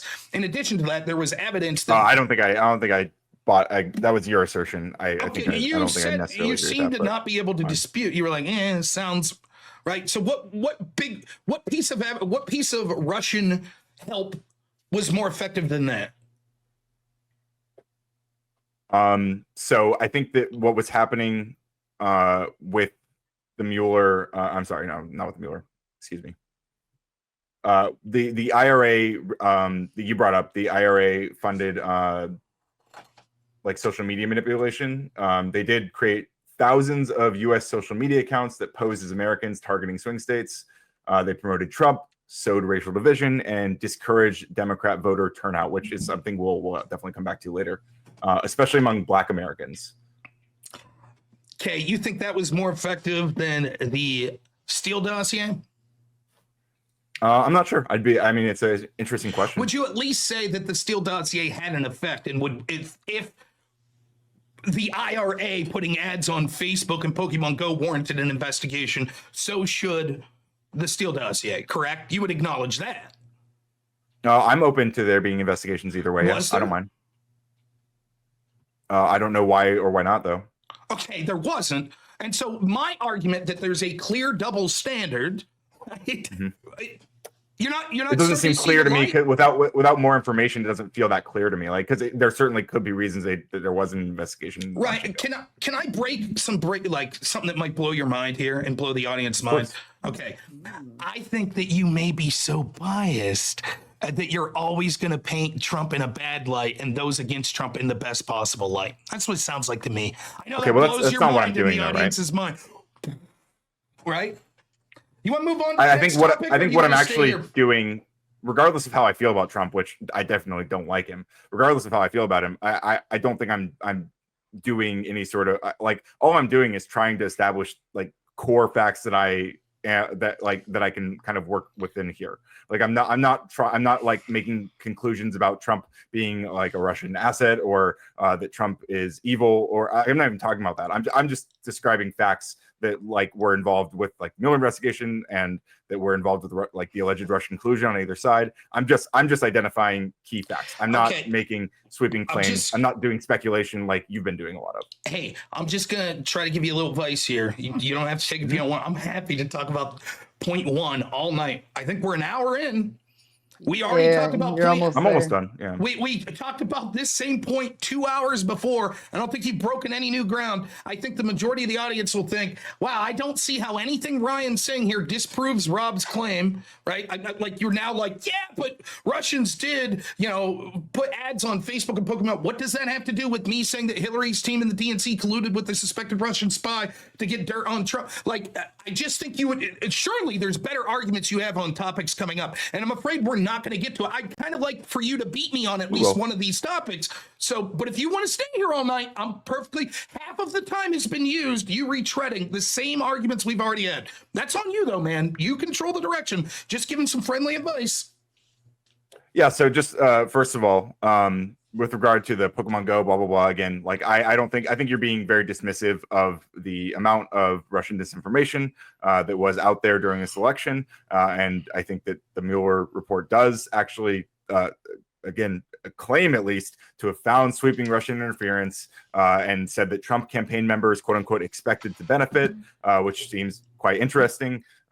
Seems quite concerning, I would add, and they allegedly declined to charge conspiracy because it's legally narrow, not because no wrongdoing occurred. And I think like the key, there's a quote by Mueller where he says, "If we had confidence that the president clearly did not commit a crime, we would have said so." So they didn't conclude no wrongdoing on Trump's part. You're reading something probably from ChatGPT, which is fine. Far be it from Rob GPT to yell about you using it, but you're not really getting into the details of it. The last thing I'll say on this, and then again, well, yeah, because again, I'm just naming key facts that happen. Okay, I think I'm pointing to the disposition of those facts, but nonetheless, I notice you haven't talked about the second sentence in there that says Hillary's office voted for Uranium One right around the time Bill Clinton, her husband, met with Putin and met with Putin and then got paid by a Russian owned bank $500,000. Do you think that's suspicious? Perhaps. Do you acknowledge that that has been investigated thoroughly and no wrongdoing was found by the FBI, Congress, or even Trump's own DOJ? I acknowledge that they claimed that they investigated, yes, nonetheless. So you're speculating that they did not actually investigate? I didn't say that. I just said I acknowledge that they said they investigated. An investigation could take many forms. The veracity of that investigation. For example, there was an investigation into Hillary's email usage, which resulted in her team admitting that they destroyed subpoenaed evidence. And they said, oh, well, the FBI said, no big deal. Nothing to be done about that. The veracity, just saying, well, we opened an investigation is different than what the veracity was. I'm just saying, regardless of the legal matter, if we're talking about suspicion of people colluding with Russian and meeting with Russians and possibly getting something of benefit, Russians got 20% of our uranium rights around the same time that Hillary Clinton's office, when she was Secretary of State, her husband was personally meeting, not with Konstantin Klimenik, but with Vladimir Putin, and then a few weeks later getting paid $500,000. You don't find that suspicious? It could be. You think that's worse than but I'm not working off suspicious. Klimenik? Like, seems weird. Like I'm more like, I want to know like more specific, like actual hard evidence. But Ryan, yes or no, was not the entire point of me putting these notes up that when I'm talking to Democrats like you, and I'm not saying you personally, but Democrats that I debate like you, that would say something like, oh my gosh, Russia collusion, that was such a serious thing. Oh man, that's something that we should be concerned about. And it's like, okay, were you concerned when Hillary's office was signing off on 20% of our uranium rights to Russia? Meanwhile, her husband was personally meeting with Vladimir Putin and then getting paid $500,000? And your response to that is like, well, that's speculative. Right, but that's the entire point of this document I put together, if you remember, which you're accusing me of spreading misinformation. Nothing I've said thus far is misinformation, including that point. Why would I take seriously someone that says, I think we should look into, I'm worried about Trump trying to get dirt on Hillary or working with Russians. I'm worried about that. He might have got something with benefit. When his opponent's husband got $500,000 after personally meeting with Vladimir Putin right around the time that Hillary's office was selling them 20% of our uranium rights. That's exactly the sort of argument that I'm making, why I don't want to have these conversations with Democrats, because they're full of shit and they're bad faith. And we should laugh at them and ignore them because they don't give a shit about Russia collusion. They weren't curious at all when it was Hillary and Bill Clinton meeting with Vladimir Putin and getting money. Okay, so personally, I just the idea of Russia having the rights to 20% of our uranium, that alone does concern me. It did concern me. I mean, I don't have like evidence. I can't prove it to you, but like like learning that has never sat right with me. I've never been like, oh, I haven't like really like figured out like all the specific. I've never done get into this enough until more recently. Before to like come to a better understanding of what actually happened there. But I'm certainly not thrilled about that being the case. I don't know exactly the justification for why, but I do know that it wasn't like determined by Hillary Clinton like unilaterally, right? It was reviewed by a 9-agency panel that included the Department of Treasury, Homeland Security, Commerce, and the State Department. But again, I guess you would argue that all of those are corrupt, and that's why they we're willing to do this. We're rehashing again. It wasn't just yes. We didn't talk about this last time. No. Yes, I am saying that I think that they're biased, corrupt, etc. I am saying that, but for the purposes of what this document was compiled for and what you said was misinformation, that's completely irrelevant, right? I'm saying that individual Democrats that didn't have a problem with that, right, but then want to talk about Trump-Russia collusion are full of shit. They're bad faith. They don't really care about Russia collusion. And I remind you again. We're an hour in. We're literally, we had a 2-hour conversation on point 1 last time. Now we're an hour in and we're still on point 1. Again, I'm happy to retread. I'm happy to focus on this. Your call, though. Yeah, I'm almost done with the uranium stuff. Sarah, do you got like 70 hours? You got 70 hours? He said that last time. It's I don't mind. I have no issue. And also, if we don't get through all of the topics here during the hardcore part of the debate, we can always carry them over to the open panel, so they won't be left untouched. I guess to be clear, I mean, the reason I'm diving so deep into this is because it seems like it feels like a false equivalency, right? Is what like from my surface level understanding of all these things. Like when I can point at Donald Trump Jr. specifically agreeing to take a meeting in Trump Tower with the goal of getting a secret meeting that he lied about, right? A secret meeting, and then this specifically with the goal of getting dirt on Hillary, saying that if it's what you say it is, I love it. He's meeting with Russian officials. That seems if we're going to talk about collusion, a secret meeting like that with Russian officials seems pretty. That sounds like an easy case for collusion. What doesn't sound quite as easy is Hillary's team hiring a law firm, which then hired Fusion, which then hired Steele, which then used Danchenko as a source, who was at one point a suspected Russian spy, probably not still considered a suspected Russian spy in 2016. This is why this I wanted to go through. If I could just boil this down to one question, right? So the argument would be it's evident that Trump's team was willing to use dirt from Russians to go after Hillary, and that's a problem. Secretly meet. Again, regardless of what the lies, I am. It sounds concerning to me to have Trump Jr. meeting with Russian officials secretly with the goal of trying to find dirt on Hillary. Yeah, sure. Okay, well, we definitely know that at some point, even if it wasn't their goal, which I think is absurd to think, at some point, Hillary's team in the DNC actually found out that through intermediaries, the person they were getting dirt on Trump through was Russian, right? And they clearly were willing to use it because they did. But being Russian is not the same thing as being part of the Russian government, right? They knew that this was a person connected to the Russian government based on the allegations that were made within. And not only that, they would have known that at one point this person was accused of being a Russian spy. Yeah, but then they would also know that the FBI had the opportunity to reopen that probe and never had. So it would kind of be suspicious, or it doesn't follow that they would necessarily like think, oh, this person is a like. And again, they're not. Again, when we talk about collusion, I think most people assume a more direct connection. But again, I'm happy. I mean, we also talked about the Mueller report, which again considered that that specific the Paul Manafort sharing that info a grave threat, regardless of whether or not you agree with that.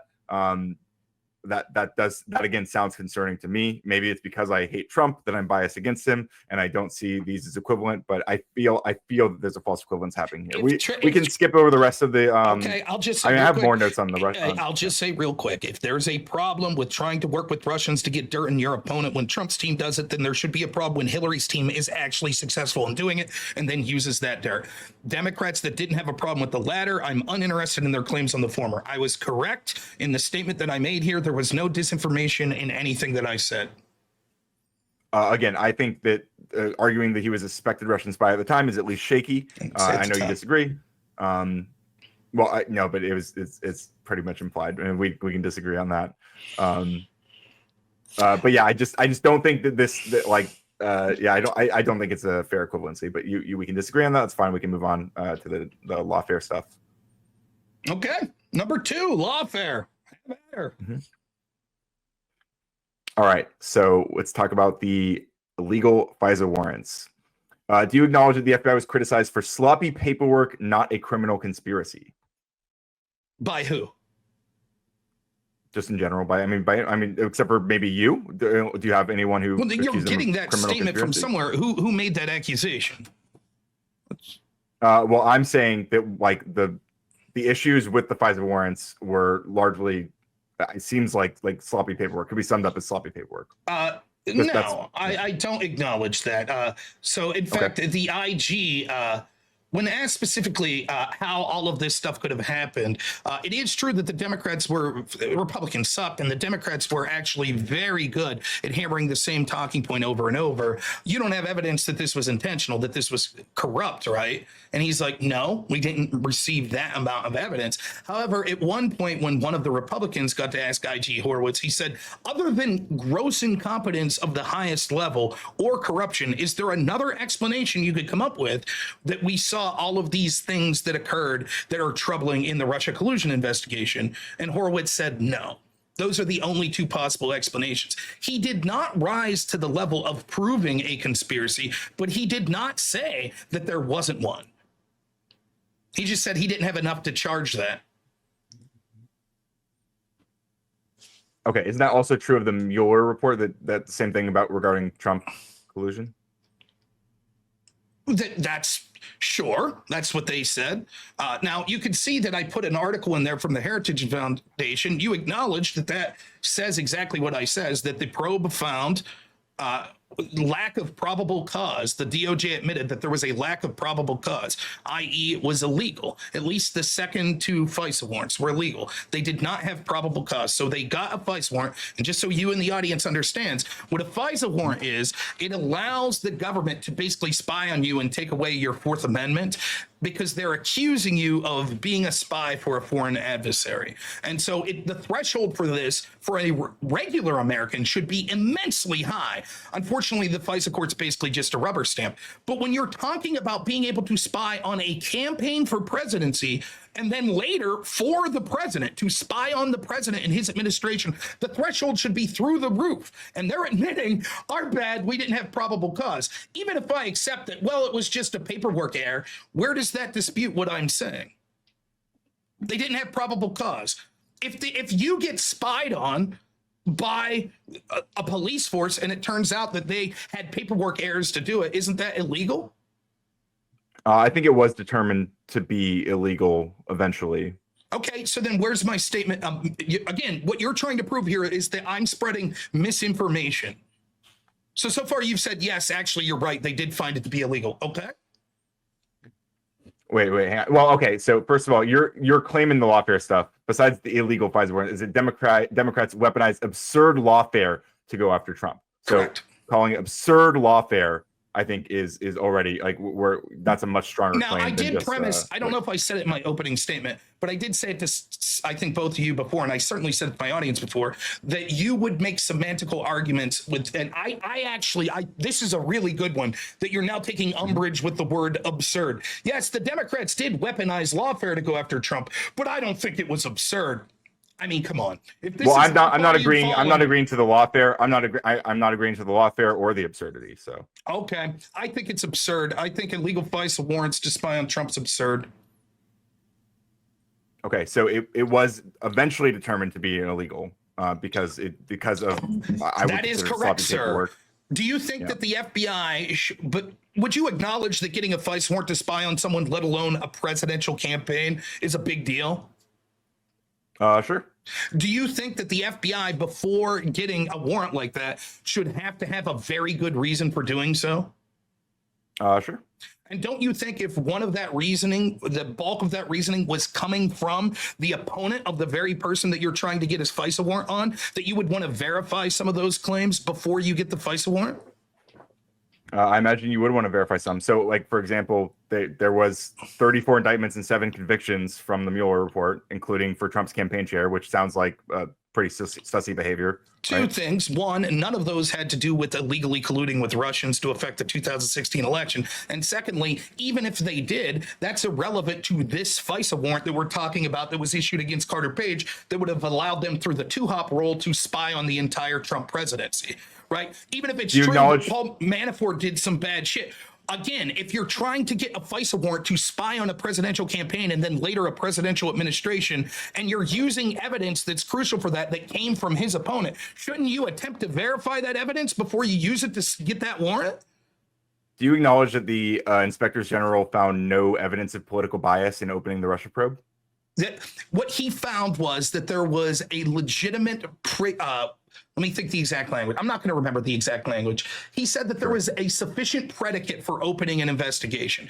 But will you acknowledge that he also says that the predicate for the FBI opening an investigation is remarkably low for any investigation?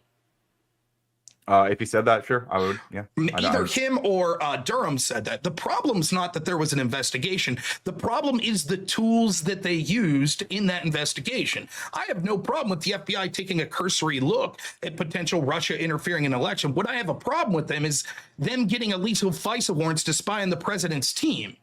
That's the problem. Not that there was an investigation. What you're doing is saying, well, there was a reason to have some sort of investigation, so they got illegal FISA warrants to spy on Trump's team. Oh, well, no, it doesn't work that way. Similarly, are you suggesting that it was like criminal in nature? I'm suggesting that the FISA warrants were illegal. Yeah, but like criminal in term like criminally illegal or just against protocol. It's semantical. I don't know what crime you would specifically charge. I hope that there is a relook at this and we find out that there is evidence that this was a conspiracy against Trump, which the preponderance of evidence strongly suggests. For example, Peter Strzok, that was the lead agent on both the investigation into Hillary, the mid-year exam, and the lead investigator in Crossfire Hurricane, was tweeting to his lover, Lisa Page, that was also on the team, they needed an insurance policy to stop Donald Trump. There's clearly motive. There's clearly all sorts of actions, including illegal FISA warrants that were inexcusable that were done against Trump. Meanwhile, simultaneously, the exact opposite behaviors occurring in their investigation of Hillary. They're being as easy as possible. So when you have these agents saying, we want Hillary to win, we need an insurance policy to stop Trump, we're going to give every benefit of the doubt to Hillary's team in our investigation of her, and we're going to go as hard as possible against Trump, even getting illegal FISA warrants, it strongly suggests that this was done intentionally. But the only other explanation, will you acknowledge this? If it wasn't, because you acknowledge that there was grotesque behavior that occurred, right? The IG report suggests that. I don't know if I would characterize it as grotesque. Okay, grotesque is a term of art, I guess. You acknowledge that there were serious violations of FBI protocol in the investigation of Trump. It does appear so, yeah. Okay, so would you also acknowledge, as the IG Horowitz said, that the only two explanations were that there was a corrupt aspect of this, that they wanted, their bias meant that they wanted to help Hillary and hurt Trump, or that they were grossly incompetent? Can you think of a third explanation? I'm I'm sorry, can you ask again? See, another thing I pointed out in my opening statement is that sometimes even when you're saying stuff I don't necessarily disagree with, I sometimes get lost when it's happening fast. Okay, so, no problem. Please. Will you acknowledge that the only explanations for that you could come up with would be either that there was corruption by the FBI or that they were grossly incompetent? I'm open to more. I'd be open to someone giving me a more nuanced explanation. Such as, give me a hypothetical what a third explanation could be. The IG disagreed with you. I don't feel like that's an exhaustive list of possibilities. Is all I'm saying. So okay, I don't feel obligated to come up with a. I've racked my brain, and as has the IG. For example, one of the things that occurred was Kevin Kleinsmith, one of the top lawyers for the FBI, asked the CIA, "Hey, did this guy Carter Page that we're getting this FISA warrant? Did he ever work with you guys and help you go after Russians?" And the email that he gets in response from the CIA is yes. And Kevin Kleinsmith, a top lawyer at the FBI, changes it to no. Now, what's the possible explanations for that? Change it. So he got the answer yes, and he changed it to no. Right. He altered evidence to the opposite of the truth. By the way, this was a guy who was messaging his friends, #resist, was a big Hillary fan. He was actually convicted of this, given a slap on the wrist, but convicted. Okay. So the argument is, so he was charged. Okay. How would that dispute my point, right? The argument that I hear that I'm so tired of, no, Rob, it's absurd to think that the FBI was biased and corrupt. That's absurd. They're just so grossly incompetent that they do shit like change evidence to the opposite of the truth because they didn't know better. Whereas any second grader that's watched an episode of fucking Law and Order knows that you can't do that. But somehow the top FBI lawyers, they didn't know. They didn't know that you couldn't do that. I think that a second grader who's watching Law and Order would probably feel like I do, that there is an incredible amount of legal nuance surrounding these things, and that jumping to assertions and like I need a lot of evidence for a very strong claim, right? I would just suggest, please keep that same skepticism on your head anytime you're criticizing Trump or the Trump administration. Let's see if you're willing to jump through those hoops when it comes to you being critical of them. My guess is that's not the case. Okay.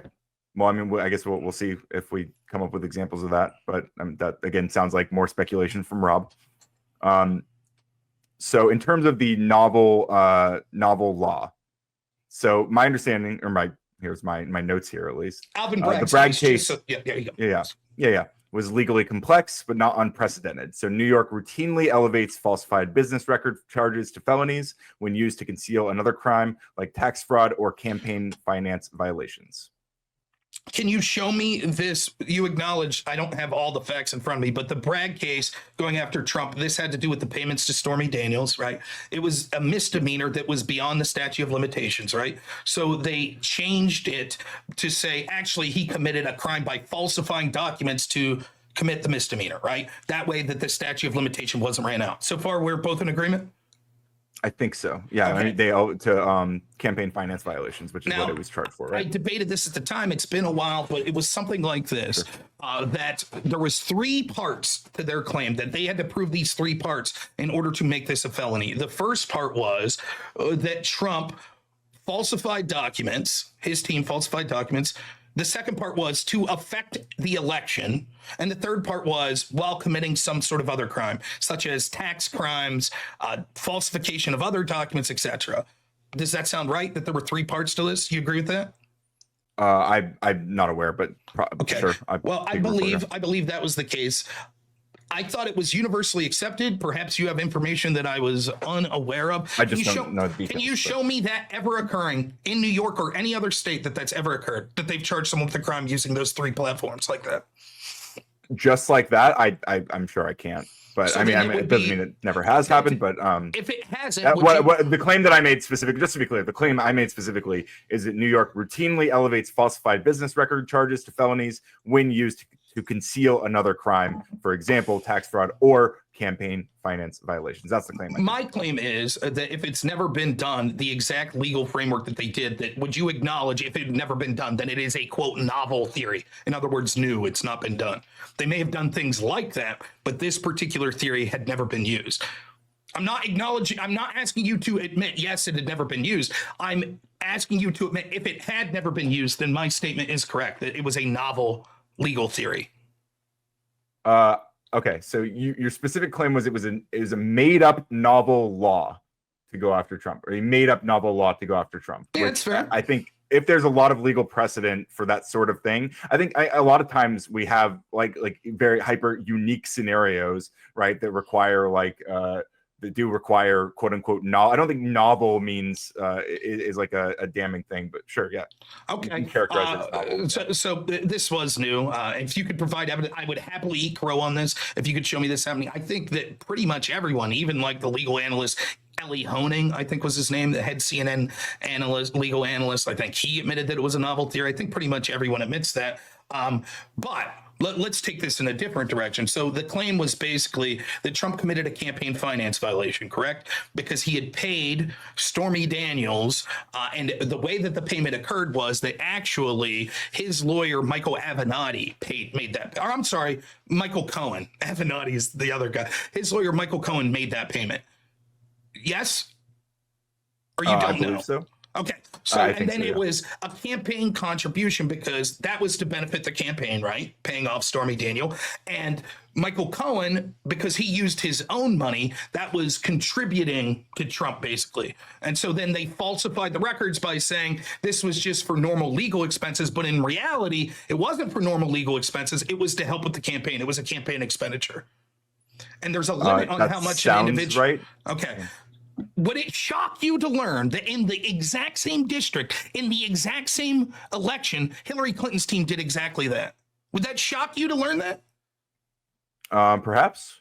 So the FEC, actually, Hillary settled for this, but the FEC took a settlement for Hillary's team way before the Bragg case that showed, and you know this because we talked about it last time, that they had improper paperwork. They said when they were paying Fusion GPS, it was for like legal fees or something, but actually it was for campaign research.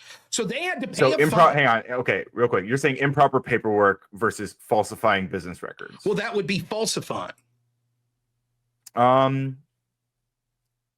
think I'm not 100% sure. You might be able to characterize it that way. I'm not 100% sure that that maps on perfectly. Okay, but also, I'm sorry. I think the intent probably is a big part of it, which I imagine is why a grand jury found probable cause to indict Trump on 34. How would you prove the intent? I don't know. I assume the jury had something like about that. How would police or a grand? How did it even get to a grand jury? What would be the necessary steps that you would? If you're saying, well, wait a minute, before you file a charge like that, you would have to prove intent. Wouldn't the? Well, no, I'm sorry. I'm not. I'm saying that that's like. I'm saying that intent is probably part of why the conclusion came to him actually like being convicted of those felonies. Nonetheless, wouldn't a necessary precursor to that be an investigation being opened? So, for example, it would be very hard to know what someone's intent was if there's never a legal investigation in the first place, right? Sure. You're saying there was never a legal investigation, but there was a legal investigation into the Hillary stuff, right? Because she got that charge. No, there wasn't. Got the fine, right? Or the FEC doing a campaign ended up paying the $100,000 fine, right? True. The FEC doing a campaign finance violation is different than Alvin Bragg, who apparently was very concerned going like what at this point, like 4 years back. 5 years back, he was very concerned about improper paperwork, and he said, this warrants scrutiny. Let's investigate. Why didn't he do it with Hillary's team if he knew that they also filed improper paperwork to affect the election? It sounds like there was in fact investigation into that, which is why she ended up there was not an investigation into whether or not that she improperly filed paperwork to affect the election by some other crime. They did not do that. That's why it's important. Bragg did a novel legal theory. On one hand, right, like, and by the way, the FEC, was he charged with impacting the or was he charged with campaign finance violations specifically? Who, Trump? Yeah. It was this like 3-part thing, right? He was charged with falsifying records to affect the election through the commission of another crime. But that's exactly what Hillary's team, it looks like they did. The difference is Bragg chose to investigate Trump, but chose not to investigate Hillary. The fact that the FEC looked into this, that's not a criminal investigation. Bragg is charging felonies. So is your argument here, well, as long as someone gets a civil penalty of fine, even if they committed felonies, Bragg would have no interest in looking into that?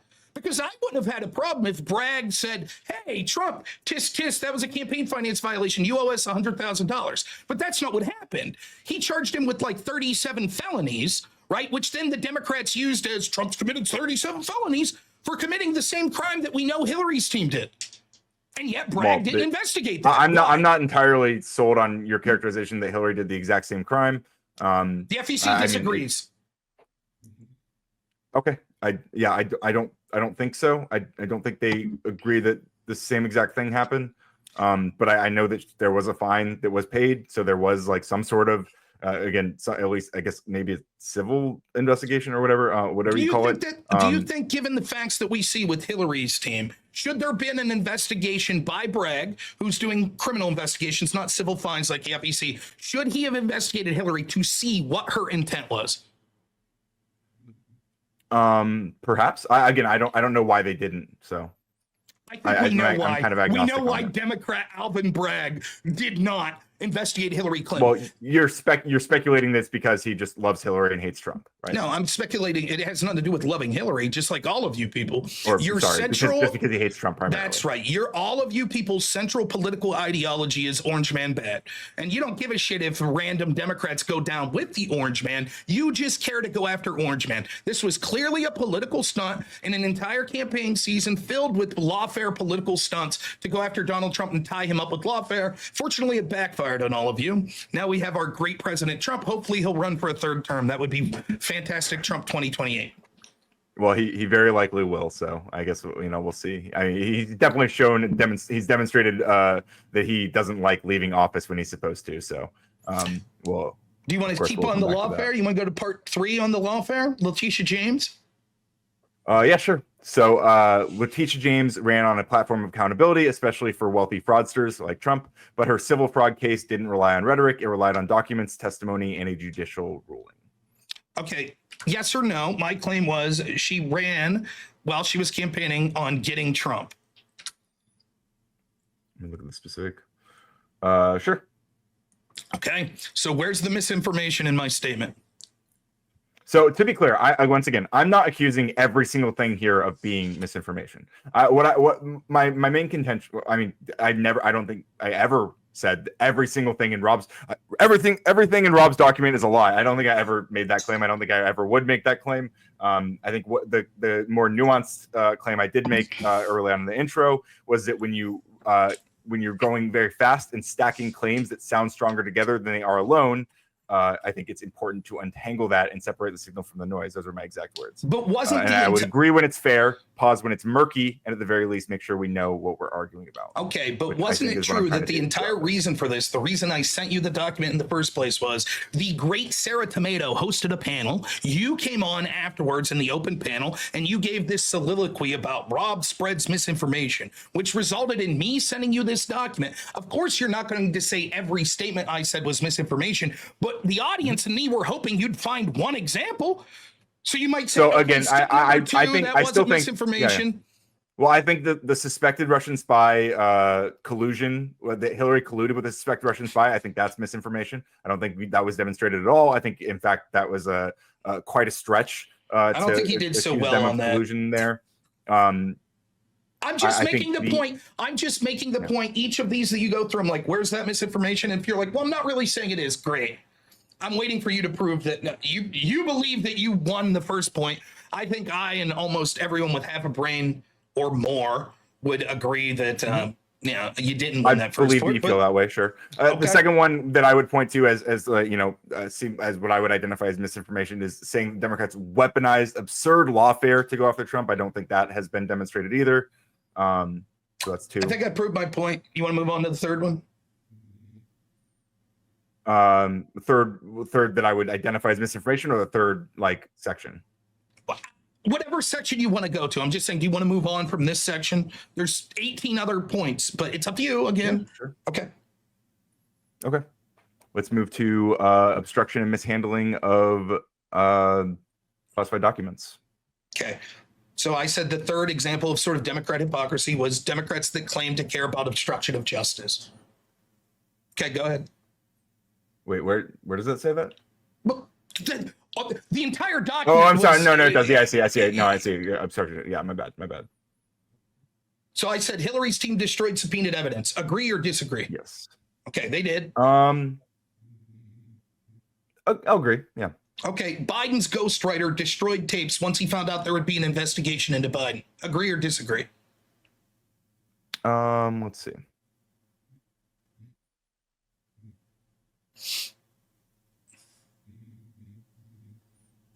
I think so. Okay, that's the only two statements I made there. If you want Sure. to Do you delve into acknowledge? it, So just to be clear, though, do you acknowledge that Biden's ghostwriter cooperated with investigators and the DOJ has not charged him with obstruction? of course, the DOJ that also didn't charge Biden because he was an old infirmed man, yes, also didn't charge his ghostwriter, who admitted, I believe admitted it. Couldn't that Trump's DOJ now have done that though? They suppose they could, if they chose to. Why do you think they won't? Because they find it irrelevant, because Biden's a sad old man that's irrelevant at this point, and they're actually trying to get shit done that's good for the country. I don't know, because they're not interested in using lawfare to the extent that Democrats were. Well, That sort of, I don't you think think that that's- disproves? Don't you think that disproves the No, I official don't think that Democrat disproves talking point? Let me turn the question to you. If Trump's this tyrant that's abusing the legal system to go after his opponents, then why haven't they gone after Biden and his ghostwriter yet? I don't think they have a strong enough case to do it, and I think that they are limited by the legal system. I'll bet if he does, I bet if they do open an investigation, you and the other Democrats will throw your arms up and go, here we go, Trump's corrupt, using lawfare to go after. So on one hand, you're like, well, if this was wrong, Trump's team would investigate it. And on the other hand, if he investigates, you'll say, oh my goodness, this is Trump using lawfare, Gestapo. It's a joke. So I think what you'll actually hear from me is, oh, okay, what are they charging with, and what's the evidence? Let's talk about the first one real quick. Hillary's team destroying subpoenaed evidence. That's worse than any obstruction Trump was accused of, correct? I don't think so. No, Trump specifically, he was even like lying. He requested to like move and hide the documents that like were nuclear. Like some of them were like nuclear documents. These were, he even like lied to his own lawyers about it and stuff. Like, I think that, yeah, a lot of stuff regarding Trump first off, it was alleged. The court case never came out, so we never heard Trump's side of it. We just heard the Jack Smith side of it, who hates Trump, was appointed by Biden, right? That's number one. But secondly, whatever Trump was accused of doing, do you acknowledge that they eventually got all the documents that they requested? Eventually, after refusing to return them, instructing aides to move boxes, bragging about having classified docs and showing them off to guests, yes. Okay. Let's try it this way. If Trump, instead of telling Nada, his assistant, to move boxes, if he would have said, or if Nada instead would have said, you know what, I'm just going to take all these boxes of shit in the garage and burn it, then you would say it's not that big of a deal, correct? Right. Obviously not. No. Okay. But well, you're bringing it to the Hillary Clinton thing, that's right? what But none of did. the emails that none of the emails were marked classified at the time, right? How do you know? The email, because a lot of these have been Prove recovered. it. That's not true. They haven't been. They haven't. I think they have been, actually. Hang on. But perhaps I'm wrong on this. Maybe I'll learn something tonight. What emails were recovered? That were deleted by Paul Combato. Just in case the audience is wondering, there was a subpoena, a lawful subpoena from Congress for these emails of Hillary Clinton. Hillary Clinton's tech guy has a meeting with Hillary Clinton's top lawyer, Cheryl Mills. 2 days later, he's driving to work. Probably the most important job this guy ever had, tech guy who now has to cooperate with a congressional subpoena. And he, in his own words, has an oh shit moment and remembers that 6 months ago, he had a conversation with Cheryl Mills and she said, you should delete that stuff. So he knowingly commits a felony emails, right? by deleting subpoenaed evidence, knowingly commits a felony because he was embarrassed that he was supposed to delete that shit 6 months ago. When the FBI says, okay, but what did you talk to Cheryl Mills about a few days before you deleted that? He says, I don't know. And the FBI says, good enough for us. You got total immunity, baby. That's it. That's what happened. Sorry, switch headphones. But yeah, those 31,000 emails that were deleted were the ones marked personal, right? And then she did turn over the 30,000 work-related emails. I don't know. So I know this. I can't speak directly what you're saying, but see if this answers your question. At first, she was determining which emails were relevant. It later turned out that she was some of the ones that she didn't initially turn over actually did have relevancy, some of which were classified material. So we're just taking her word when they say, because these emails have never been recovered, she was like, trust me, bro, it was all emails about yoga and shit. But they never recovered them. So with Trump's team, they moved boxes, but then got it, right? With Hillary's team, they literally deleted, after a subpoena, deleted the emails requested. Emails. And now you're like, yeah, but it's cool because we'll take her word for it that they were personal. It wouldn't matter if it's personal or not. Let me ask you this. If I'm under investigation by the FBI and they say, you have until 12 o'clock tomorrow to hand over your computer server, and I blow up the server and say, trust me, bro, it was all personal shit, wasn't anything relevant to this investigation, do you think the FBI would go, oh, okay, reasonable, as long as you tell us it was personal? Of course not. That's the whole point of a subpoena. It's not her decision to decide what's relevant. It's the people that are subpoenaing the documents. Well, and I think even at that, like, they can do a time frame too, like, and it has to be specifically declared when they're doing that type of stuff. So yeah, that doesn't make sense to me. It's a lawful subpoena. You can't destroy subpoenaed evidence and say, but I didn't think it was relevant to you. I don't give a shit if you're Hillary Clinton or if you're Rob Noor or anyone in between. You can't do that. Unless you're Hillary, I guess, then you can, because they give everyone immunity.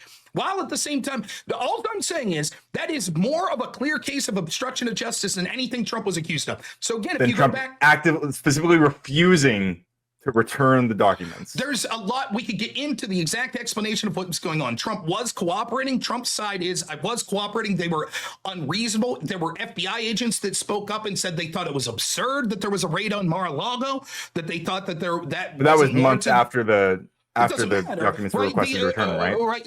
He had allowed the FBI in several times, or I don't know if it was, I think it was the FBI, several times to look for stuff. There's this accusation that was never proven that he allegedly told this dude to move boxes.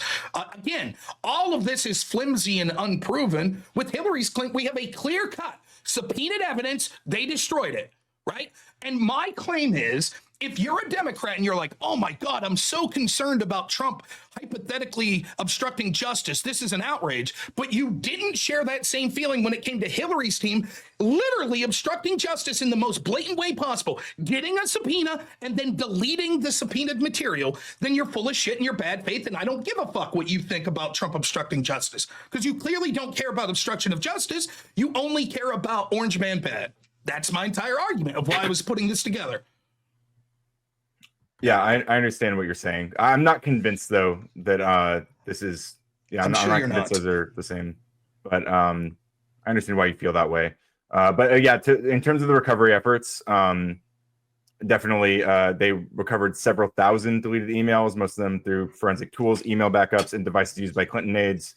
Emails forwarded to other officials. This is from the FBI 2016 investigation. So they did recover at least several thousand of the deleted emails. What was in the recovered emails? No evidence of intentional deletion to hide classified info. 110 emails across 52 chains that did contain classified information at the time they were sent or received, mostly from the non-deleted batch. Only 3 email chains from the deleted set contained information marked as classified and not at the highest levels. But that doesn't that disprove? I mean, I don't even have to prove that it was classified, but doesn't that disprove? Oh, it was all work shit. It wasn't relevant. There were at least 3 email chains that were relevant, and not only were they relevant, contained classified information, and they only recovered a small portion. So how do we know what was in the portion that they didn't recover? And it's irrelevant anyways. It doesn't matter if it was all yoga emails. It was subpoenaed. You don't get to make that choice. So why did Comey say that? Why did Comey say that no reasonable prosecutor would bring charges due to lack of intent and precedent? Because Comey wanted Hillary to win. And that's why he that's why he reopened the probe 11 days before the election. I'm so happy you brought this up. So here we go. I've had this debate with like a dozen people, including Destiny, and smacked them around. Okay, if you go to the IG report, here's what happened, right? There was a whistleblower. You remember this guy, Anthony Weiner? He was dating Huma Abedin, Hillary Clinton's assistant and possibly lesbian lover, guy, but we don't have to go there. Okay, that was Anthony Weiner, right? So once the case is closed, right, what happens is it turns out that all the while the FBI found a bunch of emails going through Hillary's team on Anthony Weiner's laptop. I believe the number was like 500,000, right? And so it's like, uh-oh, we were told these are the people that have the emails. This is all the emails, case closed. Turns out there's 500,000 still out there on this dude that wasn't part of the team. Uh-oh, what are we going to do? So they did nothing. And so a whistleblower testified that he actually went outside. He contacted James Comey. He contacted the second in command, Andrew McCabe, was like, what are we doing? What are we doing? It's been a month. What are you doing? What are you doing? And he thought that what was going on was that James Comey and the FBI were purposely running out the clock. And so he went outside the FBI to the Southern District of New York. James Comey admitted in both his book and I believe in the IG testimony that he thought that Hillary Clinton was obviously going to win the election. And he was worried that it would look bad for the FBI and for Hillary Clinton if the American people found out after the election, oh, actually, there were all these other emails that the FBI didn't look on. They had the computer. They told us the case was closed, but they didn't look at these. And all of a sudden, Hillary's campaign and the FBI would be accused of conspiring together in order to cheat to win the election. So because James Comey thought Hillary's already going to win, he was like, okay, we'll reopen the investigation because he was worried about this whistleblower. So he reopens the investigation, and we're told they went through 500,000 emails in 3 days, even though if you try to request Freedom of Information Act and legally, the FBI claims they can only go through about 100 emails a day, but somehow they went through 500,000 in 3 days and said, yeah, nothing to see here, good as gain. So the reason that James Comey interfered wasn't to reopen the investigation wasn't to hurt Hillary, quite the opposite. It was to help Hillary. Unfortunately, it may have backfired on him, but he didn't do it as you would expect it to. Any like reasonable person would expect it to, right? No. Like opening a probe into a presidential candidate 11 days before the election is probably not going to reflect well on that candidate, regardless of how you frame it. Not if you think that there's a 99% chance that Hillary Clinton's going to win, which was the prevailing narrative through like most of our mainstream media and through our intel agencies and people like James Comey. They thought she had it in the bag. And so they're doing a cost benefit analysis. Look, this might slightly harm her, but the only reason it's going to slightly harm her is because we've been protecting her and hiding this evidence. But this whistleblower might come out. Hell, they may have even been worried that allegedly protecting her. They may have, that was the claims of the whistleblower. They may have even worried that the whistleblower would go public before the election. Then how bad would that hurt Hillary's chances? The FBI is covering up for Hillary Clinton with this investigation. Imagine that came out 3 days before the election, what that would have done. So James Comey's like, I'll get ahead of the story. I think she's going to win anyways, and I'm worried that this story will harm her once she wins, and it will harm my credibility and the FBI credibility. So I'll just come out and say, yeah, we'll look at this. Okay, we looked, nothing to see here, case closed. That's what they did. So you're saying that they reopened the investigation for no other reason than to avoid looking corrupt. I'm telling you that James Comey's words in the IG report. That's what he said. He said that I assumed Hillary was going to win. I was worried that it would come out after the election, that we sat on this evidence and didn't investigate it, and that it would look really bad for Hillary and it would look really bad for me and the FBI. So we figured we'll open it real quick. It got closed real quick. End of story. That's why he did it. You're the one who's saying, oh, clearly James Comey, who I don't understand. How many pictures of I'm with her, 8647, etc. do we need to see from James Comey before you realize the dude doesn't fucking like Donald Trump? I'm not accusing Comey of liking Donald Trump necessarily. But we're speaking to Comey's intent. Right? You're saying, well, if Comey wanted Hillary to win and wanted to help Hillary and hurt Trump, why did he reopen the investigation? It's clear that Comey's wanted Hillary to win. It's undoubtable. It's undoubtable. And so the counter argument would be he was pretending to want Hillary to win. It kind of sounds more like he's like just trying to make the case that it wasn't politically charged, which is it could be fair. Could be fair, like to say it wasn't. But like when he says. Like when he said, assuming as nearly everyone did, that Hillary Clinton would be elected president in less than 2 weeks, what would happen if it was later revealed after the fact that she was still subject of an FBI investigation? That's what he said. Rob spread his misinformation and then she was directly from okay. To be clear, Rob, the things hang on, but because we're gonna keep running into this. When I accused you of spreading misinformation, it was because I'd only seen I'd only come to look at a handful of these, right, and including the suspected Russian spy thing, which I have maintained was disinformation or was misinformation. So that was like the instigating one, right? And I still stay by that. So when I made that claim, that was the thing I was focusing on. I think your case is and again, I weak. think and what I came to point out tonight is that there's a lot of detail, a lot of stuff that you're doing that's speculative, which has been a recurring theme in this conversation. When you assert things that you're speculating very strongly, I think it is fair to sometimes say that might be misinformation when you're asserting something that's just your pure speculation. I think that we should be very clear that you're just speculating, which I don't think you always are. Your framing attempts aside, I think it's clear to anyone watching who's remotely interested in being objective that at least 95% of what I'm saying is true. And your quibbles are things like, well, when you say suspected Russian spy, sure, he was suspected in 2009, but we don't know that he was suspected in 2016. And when you say the DNC colluded or Hillary's team colluded, well, they actually went through an intermediary. Right. The thrust of and again, I remind everyone, this is literally notes that I typed up in 20 minutes before the panel. Right. Typed up a lot of notes in 20 minutes. You keep saying that, but there's a lot of stuff here. That's right. I'm actually a little skeptical you did this all in 20 minutes, but that's okay. I'm willing to accept that. Just real quick, a lot of it, to be clear, that might be misinformation itself. A lot of it was shit that I had saved. Like almost all these articles were shit that I have in my bookmark file. Right. So I sat down in fairness, aggregated in 20 minutes. It was probably 30 minutes. Right. But like the specific shit that I'm typing there. Right. Other than like, for example, when we get to point 8, attacks on free speech, it's quite clear when I say spied on Fox News, James Rosen and father, then the next thing I put is U.S. District Attorney Terry Dowdy stated in July 4th, 2026. It's clear that that's just me. The article below that, I just took a portion, copy and pasted from that article below. That's the shit. But the actual typing, and that's what you're quibbling about, the words that I typed when I said Hillary and DNC colluded with suspected Russian spy. Well, actually, it was through an intermediary, and he was suspected in 2009, but I don't know that he was suspected in 2016. Anyways, I just think you're framing shit. It's just semantical bullshit. As I said, the thrust of everything I'm saying, Hillary's team, the Democrats are furious about colluding with Russians. They had no problem with Hillary's team colluding with Russians. That's the argument. I'm right.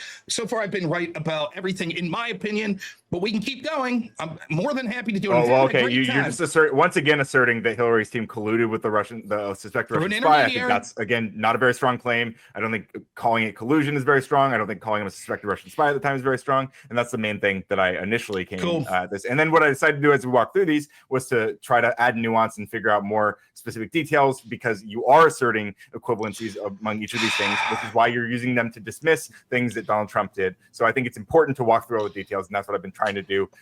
But yeah, I think that I'm doing a fantastic job, but hey, I'm me, so I guess I'm biased. Anyways, you want to go to the next one, or you want to jump to your favorite one? Because I think we're running out of time. It's going to be open panel soon. Whatever you want to do, man. I've just been walking through. I mean, we can just go one. I'm enjoying going through one, but I was enjoying asking the questions that I have from my notes here. I think that's fine. But I'm just telling you, we're clearly not going to get through them all. That's all I'm saying. But I can live with that. If you have a favorite one that you think I was really bad on, maybe now don't bury the lead, man. Come out with guns a-blazing. Let's hear it. Sure. Okay. You know what? I do have some that I like more than others. Good deal. Because the next one was mishandling classified documents. We basically just talked about that, right? Yeah, we did cover that one. Okay. So when we say installed Kamala and that's a threat to democracy, yes. I mean, both times I voted for a ticket that had Kamala's name on it. How many times did you vote for her to be the candidate for president? Only the second time. Well, I guess in the primary, not the general. Zero times in the primary. Yeah, sure. I see what you're saying. So let me be clear. Let me steel man your position. Hopefully run through this as quickly as possible, right? Of course, ailments come up. So let's say that I vote for a Trump JD Vance ticket. He wins or vote for them in the primary, right? And then he's in a brutal car wreck and he's in a coma.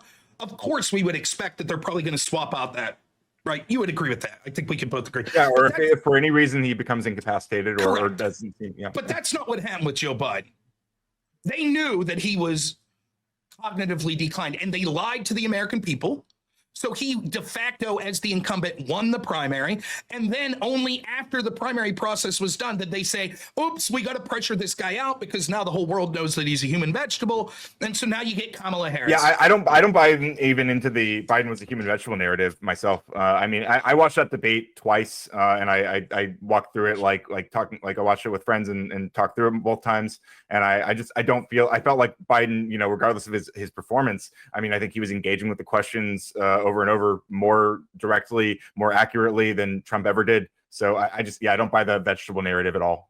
I think that statement, more than anything you said, will prove to anyone that's watching how fucking insanely Trump derangement syndrome and biased that you are. It is beyond dispute at this point that this guy was fucking cognitive decline. We even have Democrats that go to bat for him, like Jake Tapper out there writing books about it. It's a joke. I'm not even going to sit here and argue with you. Well, maybe he was only slightly. Well, I mean, I think people should. I would say people should go back and look at the debate, look at the transcript, look at what's actually being said.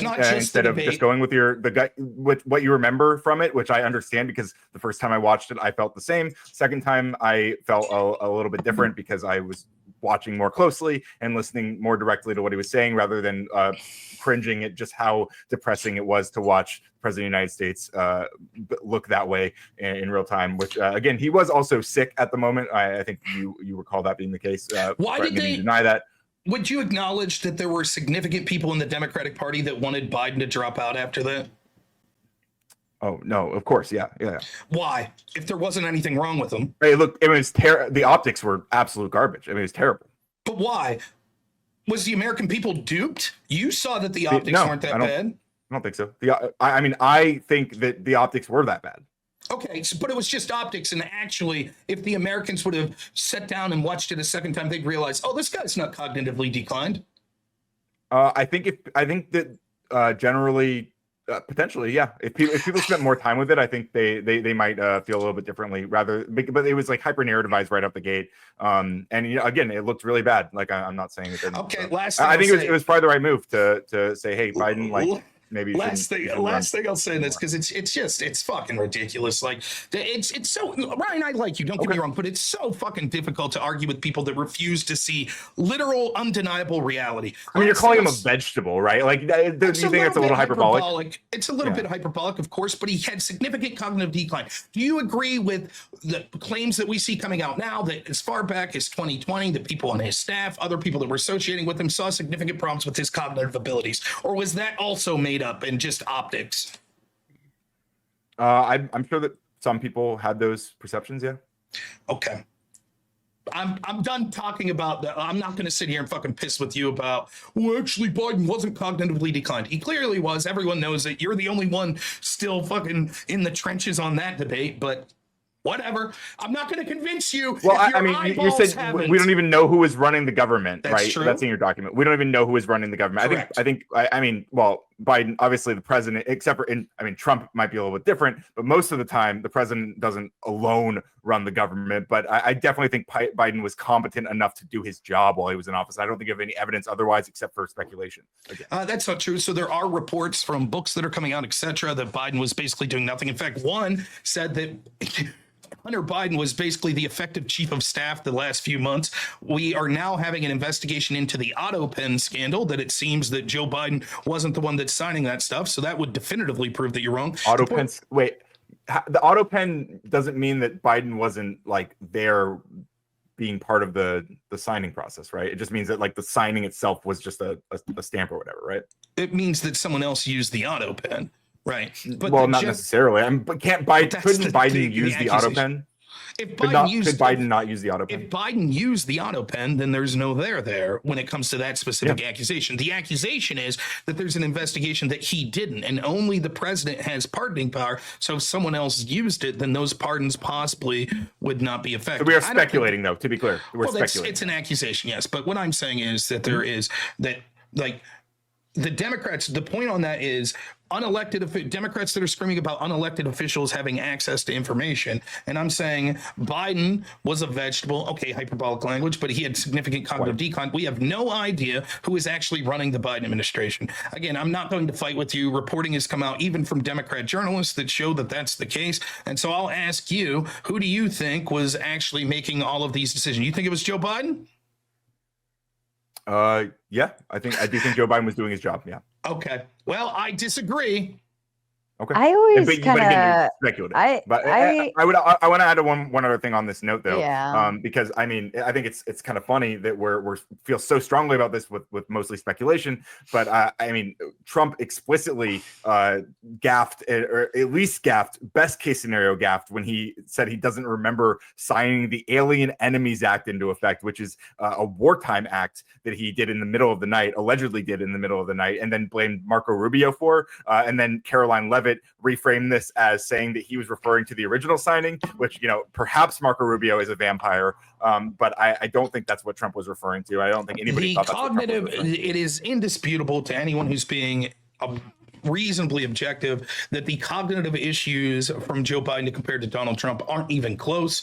And the entire point of me bringing this point up was people were upset about stories like that and stories like Elon Musk having access to private information when actually we don't even know who is running the show under Joe Biden. And you've already gave the game away, which is, yeah, that's the way it's normally done, right? Presidents don't do all this shit themselves. They have unelected people that are actually the ones that are doing the minutia details of these things.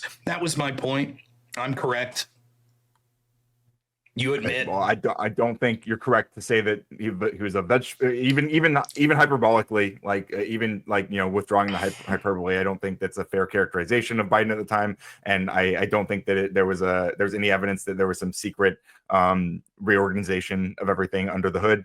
But I don't know what to say. If you're the only dude in the world that thinks that Joe Biden didn't have cognitive deficiencies, I'm not even saying he didn't. I kind of like to ask the question, like, would you let your grandfather, make the decisions of the household, given the same external observations? That's how I look at it.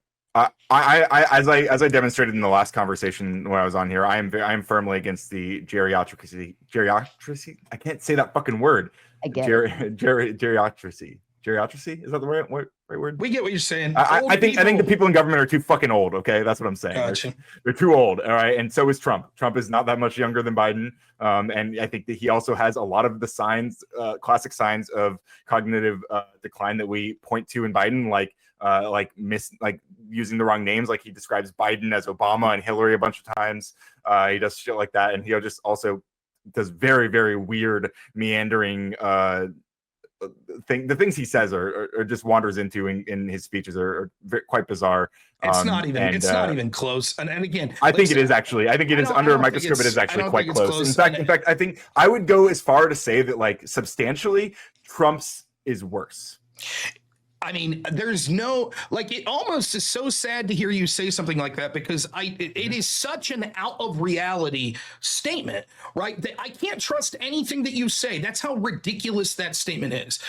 For example, Trump is probably the most accessible president in my lifetime. He's constantly going off the cuff, talking to hostile reporters over and over and over. The Democrats are the media. Well, hang on. Can I pause you there?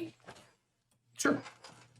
When you say successful president, and you talk about him in terms of engaging with reporters, when I think about successful presidents, I'm thinking about what Biden did, which was a lot of. I said accessible. I'm sorry.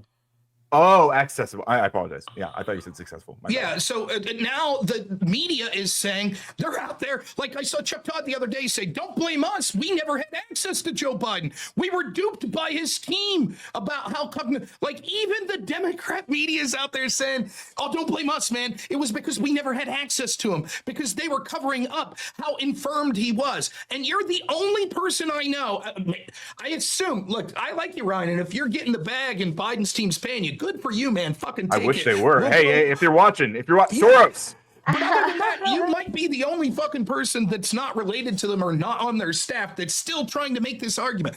And in all seriousness, it's so out of reality that I don't think there's that's true. I nothing don't think that I can show it's out of you reality. 500 examples of Biden being incredibly infirmed, and it won't matter. We all saw it with our own eyes. We see the excuses now where everyone's admitting, yeah, he was, and yet still you're here like, I think Trump's worse.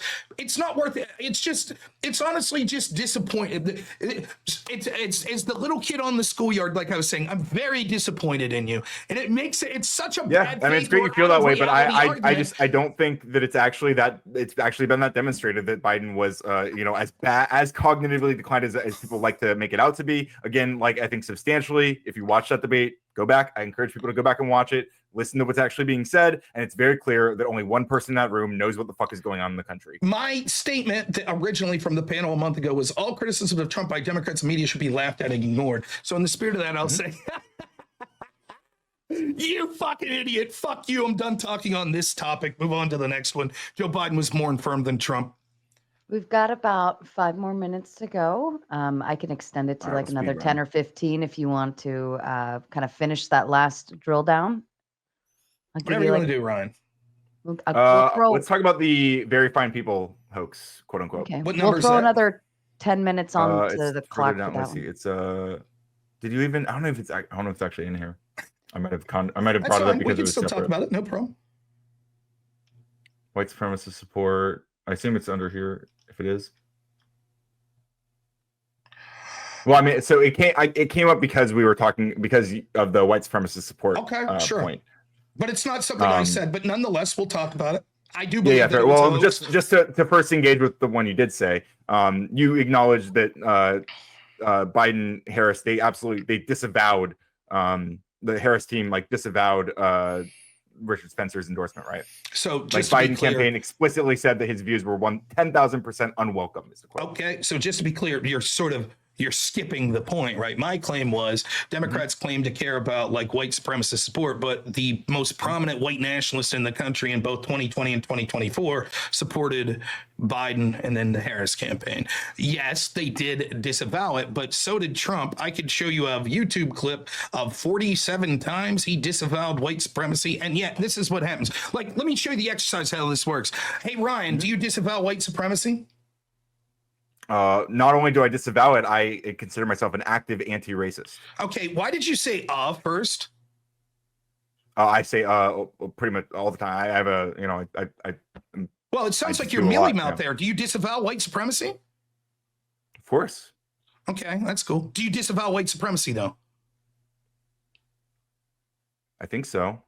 You only think so? No, the more you're pressuring me now, I'm not sure. Clip that, everyone, clip that. Did you hear that? You start to see the absurdity of this. When someone asks you the same question over and over, and you're like, yeah, I disavow. And then they keep asking it over and over. At some point, you're going to be like, I don't even fucking know who that is. What are you talking about? That's what happened with Trump. And that's what they ran with. They kept asking him 47 times. He's like, yeah, I disavow. Do you think people who have disavow? Yeah. So do you think people who have white supremacist dispositions, do you think they would prefer a Biden or Trump in office?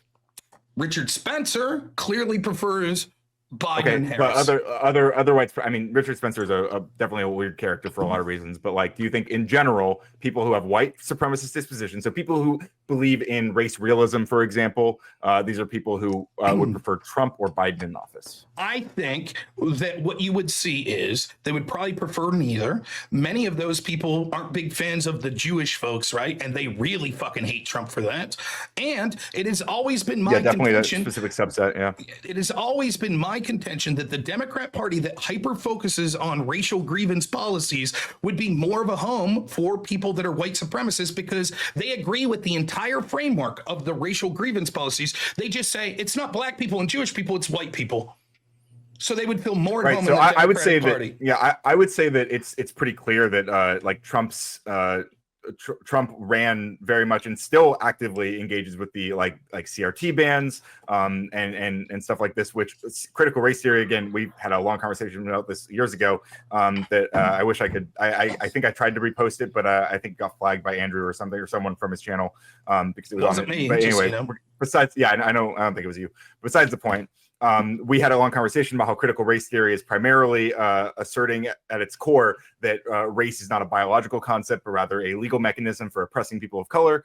This is the Encyclopedia Britannica description of it. And I think that, again, it's very clear that Trump has been actively against CRT. People on Trump's side have regularly and consistently enacted CRT bans and attempted to, and I mean, like, so it seems like if there's somebody who wants to believe or wants to assert and teach people that race is actually a real biological thing, they would not want people to learn the opposite is actually true. The opposite, that race is not that we know race is not that, and that race was used as a legal structure to oppress people. And if that is what they're banning from schools, I feel like that's something that white supremacists would absolutely have an affinity towards, no? So, in the words of Norm Macdonald, that sounds like some fucking commie gobbledygook to me. We can have that debate. Can you elaborate on that? Yes, right. Like, it turns out that critical race theory in practice isn't just saying, hey, race is just a social construct. In practice, what it is demonizing white people and creating activists in order to demonize white people and to go after them. There's a litany of explanations. Like, for example, if you want me to bring up Chris Rufo, he has like 300 examples on his website. Chris Rufo was actually the one who popularized the whole war on critical race theory. He went on Fox News and said CRT has become the default ideology of the federal bureaucracy, as if that's a bad thing for the federal bureaucracy, quote unquote, to believe that race is not a biological concept. That's and that because race it's was not just used that race as is a legal mechanism. It's not. It's because that's not the way that it's put in practice. In fact, even the founders of critical race theory, I remember looking at this, I forget their names, but back in the day said that their goal was to create activists in order to do this, to push back against sort of what they saw as like white patriarchy. They used queer theory, and I forget the name of the author that they used to create sort of basically Marxist. You say those things like they're bad. They are bad, right? And what I'm saying is that the way What's that wrong this with queer theory? Do you acknowledge that the founders of critical race theory sought to create activists through there? Probably, yeah. I mean, I imagine anti-racism generally is an activist movement. Do you think it's the role of our public schools going back as early as preschool and kindergarten to create activists against racism? I mean, if there's racism in I mean, potentially. Yeah, I think we want patriots who are going to fight against discrimination in our government. Absolutely. Yeah. I think a bunch of people like you got into the academic field, and that's why we see test scores on things like math and reading declining, because people like you are more interested in indoctrinating children into racial grievance politics than teaching the shit that they should be teaching, which is all the more reason that we should take the Department of Education and throw it in the fucking garbage. Nonetheless, I'll say none of this, the conversation on critical race theory has the Department of Education, just to be clear, that's what was used to ensure that desegregation happened, right? I don't give a shit what it was originally used for. Like, since the creation of the Department of Education, the scholastic achievements of children have precipitously declined when you compare us to other developed countries. Nonetheless, and you can attribute that directly to the Department of Education? I think that we can. It's a debate that we can have for another day, or at least it's strongly suggested that there is speculating a correlation. That the Department of Education is. Nonetheless, I'll say this as we are approaching the final minutes here, that none of this has fuck all to do with my claim. The Democrats that seek to gnash their teeth about white supremacists supporting Donald Trump didn't have shit all to say when Barack Obama was taking photos with known black supremacists and black nationalists, nor did they have shit all to say when Richard Spencer and other white supremacists were publicly endorsing Kamala Harris and Joe Biden. They didn't have shit all to say about it. Again, Biden's team explicitly said they didn't want the support from Richard Spencer. And I think plenty of people also, I mean, I myself included, definitely at the time said that, we don't want Richard Spencer supporting the candidate that we like. It doesn't even make sense that someone who actually really wants white supremacy instilled would support this. If anything, it kind of feels like Richard Spencer was just he's kind of a troll in a lot of ways, and he was using this. He believes this, right? He firmly believes that we need a hierarchy, and we actually need the bureaucratic state. And he thinks that Trump would be too much of an agent of chaos. I debated the fucking dude on it.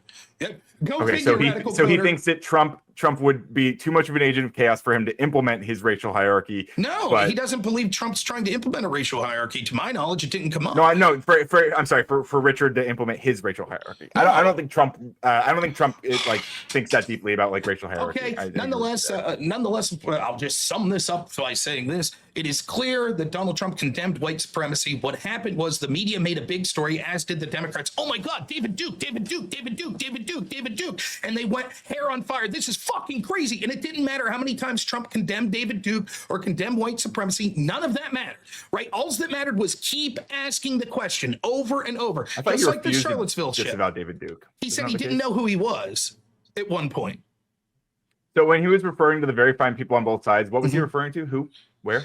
The crux of what he was saying was this. First off, it's important to know this. He gave 3 speeches after Charlottesville. In all 3 speeches, he condemned racism, right? The third speech, the one where the fine people hoax comes from, was a speech that he was giving. I know that you're not, it's going to seem weird to you.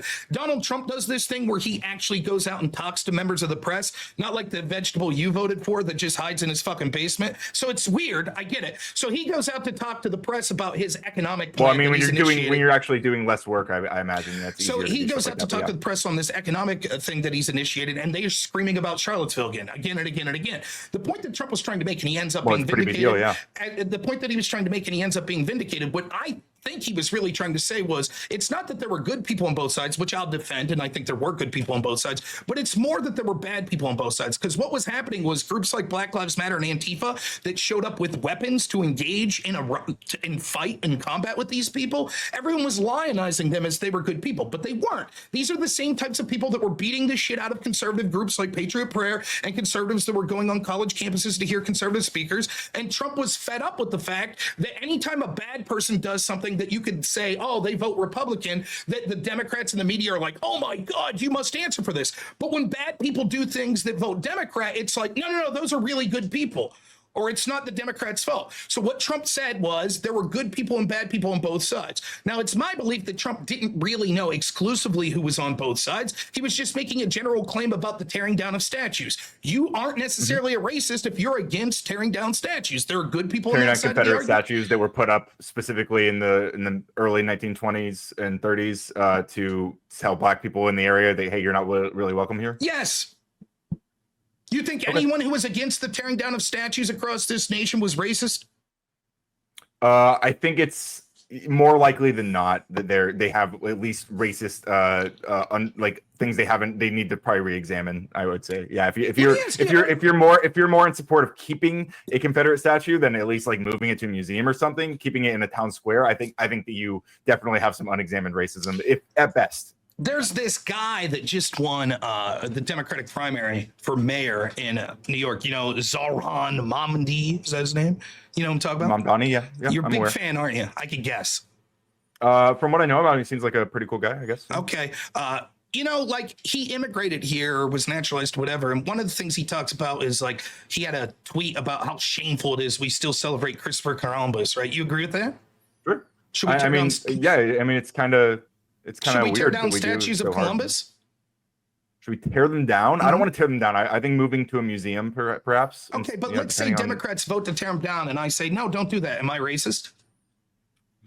I think so just to be clear, what I said about the specific Confederate statues is that they were put up in the 1920s and 30s as a sign to say to Black people, especially in sundown towns, like, hey, you're not welcome here, which I think is a very different sentiment than the kind of founding myth of Christopher Columbus. I think that probably the average person that was protesting the removal of statues in Charlottesville, I'm not saying that you're right, but let's assume you are. I think the average person would have no fucking clue that was when those statues were put up. What they saw was a movement across this country to remove monuments to important people in this country, whether it be people like General Lee or the Confederates. But then remember when Trump said next? Remember when Trump said next they'll be coming after the founding father statues, and guess what happened? Are you also racist if you don't want them to take down statues of Thomas Jefferson? Were they ripping down Thomas Jefferson statues? Yeah, they took down statues and removed them. All sorts of the founding fathers took down paintings, statues, etc. Am I racist if I don't want that? Nonetheless, I'd be more concerned with the Confederate statues. The point I'm trying to make is pretty explicit context regarding Confederacy. I disagree. Why don't you come with me to my favorite place to go on vacation is Gettysburg here in Pennsylvania, not that far away from me. Gettysburg. Love it. It's a great place. They have all sorts of Confederate statues and Confederate flags. They're not racist. They're you think they are? You might not think so.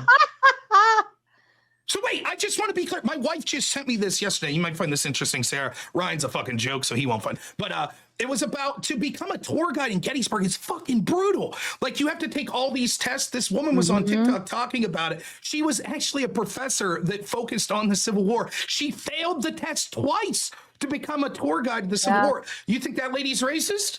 They're very, I will say they're very, they scrutinize. And if you try to give a tour and you haven't done all of these credentials for it, like you can get in big trouble for it. Even the ghost I'm not tours. accusing tour guides being racist. But they'll have the one that I was on this bus with. He had a shirt, like a pins on it that had Confederate flags and General Lee's name and a bunch of other generals. Oh, that sounds pretty racist to me, Ryan.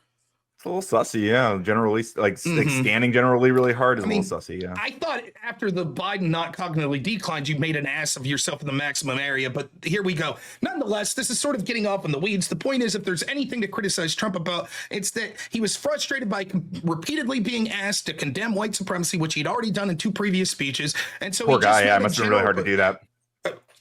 I asked you 3 times, and by the 3rd time, you said you weren't sure if you condemned it. Must have been pretty easy for you to just condemn it, but instead you said, I don't know, right? Isn't that what you said? Well, you asked me 3 times in quick succession, not 3 times like in separate scenarios, right? It was too hard to condemn it that 3rd time. Is that what you're saying? It was too difficult. Well, I think what it reveals is that like in the moment when you're asking me the same question 3 times, it's like wait, did I not already answer this question? Like what was happening with Trump was he goes out, he's like, this is fucking horrible attack. The entire media is blaming him, saying it's your supporters. He's like, yeah, we condemn white supremacy, blah blah blah, and they're like, oh, he didn't say it strong enough. So he gives a second speech where he does it again. Then he's like, okay, we got important matters to state. And again, I'm like, you're vegetable Biden. He actually goes out and talks to the press. He's like, yeah, we're here to talk about economics. And again, they're like, why do you condemn white supremacy? These are your supporters. Oh my gosh, it's your fault. It's your fault. And out of frustration, I don't think he's really detailed on specifically who was there. He's just like, look, in general, the people that want these statues teared down, there are good and bad people on that side, and there's good and bad people on the other side. Now, if you want to say yes, but literally, were there good people? Yes. In fact, I believe the New York Times interviewed a couple people, and this woman seemed perfectly reasonable. It was like, we're just against historical statues being taken down. We showed up and we were sort of shocked to see that there were people with swastikas and shit, but nonetheless, we stayed there, and there were groups. There were groups that were also in that side, like the ACLU, right? Do you think the ACLU is bad people? They were there. Are they also racist bigots? Were they on the side? The ACLU was on the side of the white supremacists? Yes, they were defending the rights of those people to protest, and they were on the side of the picket line with them. They weren't the ones who like organized it though. No. Right? So what? To be honest, at that point, I remember this discussion. It was when the term alt-right was being bandied, but I didn't know fuck all. In fact, if you look at the guy who put on the Unite the Right rally, it's very sus that he looks like he's probably a Democrat that was like putting that on just to smear Republicans. He was like a lifelong Democrat, but not to get too conspiratorial. Not to get too conspiratorial. The point still stands. There were people that were good people there, and there were bad people, obviously, and there were good and bad people on the other side. Trump was frustrated, and that was used like literally 3 or 4 sentences after he said there were good and bad people on both sides. He says, and clearly I'm not talking about the Nazis, the right supremacists, et cetera, they're bad people, we condemn them, right? And that was used. Joe Biden said that was the moment he decided to run for office again, because Trump said that Nazis were good people. And that's a lie. He never said it. He expressively said the opposite. I think that I still think it's a fair interpretation of what happened there to believe. Not only that, but remember the first assassination attempt of Trump and Butler? You remember that day? Is that the was that when the year? Yes. Yeah, I remember that. Yeah. Okay, so like a few days after that, Joe Biden does his first public. He's still, in theory, he was the president still at the time, right? No cognitive decline, as you well know, right, Ryan? Anyways, he gets interviewed by Lester Didn't Holt. say no. Never said no. Just to be clear, you don't have to put words in my mouth. I never said it was done. I the extent that people talk about it, Okay. calling him vegetable. So I think this is all very extremely hyperbolic. I think that it's very clear that he knew where he was, that he knew he was running the country, that he was still capable of doing his job as president. I think that he did that job fairly well. But that's, Okay. So Lester Holt, a few days afterwards, Joe Biden's first interview after the assassination attempt. What do you think about this? And Joe Biden says, "Oh, it's terrible. There's too much political violence." And then immediately goes like Charlottesville and those disgusting people. And when I heard Trump say that there are good people, that's when I knew I had to run. Imagine that. So this lie that could incite violence against Trump, a few days after an assassination attempt against Trump, the leader of the Democrat Party, at least in theory and on paper, comes out and is like, yeah, there's too much violence in this country, like Trump and the violence he inspires. It's a fucking joke. And the point I think Trump incites violence regularly. I mean, he's someone who does not shy away from violence. He, like, even in his initial campaign, he was saying, I'll knock the shit out of him. I'll pay for your legal fees. He's making jokes about Second Amendment people handling Hillary. Do Democrats incite violence? Not to the degree Trump does. I don't know of any examples that are comparable. Probably tonight, if you want to check real quick, Sarah, I bet we can find a live feed of another riot in Portland. And what Democrat is encouraging it? Well, what they're doing is attacking an ICE facility. Would you like me to find Democrats that are saying that ICE are monsters and they're terrible and they're breaking the law? Well, are ICE breaking the law? I don't think so. Okay, what if they are? Nonetheless, is it fair to characterize them as breaking the law if they are actually breaking the law? Is saying something? Is it inciting violence? Is it inciting violence against them to accuse them of violently grabbing people without showing warrants and not identifying themselves? Is it inciting violence to describe the actions that they're taking currently terrorizing communities? Is that inciting violence? It's bad form, but I'll respond to this with a question. If you're telling the truth, can you incite violence with it? Potentially. Okay, so for example, if I say, let's presume you're married, Ryan, and I say, hey, Ryan, listen to this shit. Andrew Wilson's banging your wife, Even if that's true, I might say, good, I want Ryan to go fight Andrew Wilson. Would that be inciting violence? Just telling me that someone's boning my wife? Intent, it doesn't. How do we determine what's inciting? Is it the intent that I had to have the intent? Is it that I had to say something that was false? Right now, there is currently violence that's occurring against ICE agents and facilities every day, and the Democrats are still out there saying, "Oh, yeah, ICE is terrible." Just like when Trump. So, I guess what I'm asking is, do you think the Democrats should downplay what they believe is happening if they think that if they think that people are more likely to engage? Like, do you think if Trump actually thought that the election had been stolen, I think that if a lot of people who were at January 6th, they really believed that the election was stolen, I think they felt like what they were doing was justified. So, I mean, I'll give you that. I think that Democrats should be held to the same standards that they wanted Trump held to. When Trump said, go march peacefully, fight for your country, they said that was incitement to violence, and they tried to kick him off the ballot in Colorado. Democrats should now be held to that same standard. That's what I think. Why not? Why not hold them to the standard they sought to hold their opponents to? Would we? Okay, so they're going to get pardoned? Sure, let's throw them in prison for 4 years, kick them off the ballot, and then if their guy wins next time, charge them with release them seditious conspiracy because they organized a violent insurrection. Sounds good to me. Start the investigations, right? Before we dive too deep, we've got the extra 15 minutes run over. So let's do this, gentlemen, and we can absolutely pick right back up where you left off. Let's go ahead and close down this portion of the debate, and then we'll move into super chats and open panel. Ryan, would you like to give your closing statement? Sure. I didn't write a closing statement, but I'll walk, like, basically as I said in my intro, like, I came here to kind of walk through each of these and find the nuances and explain where I think Rob is speculating and asserting it as fact. I think I did that quite a few times.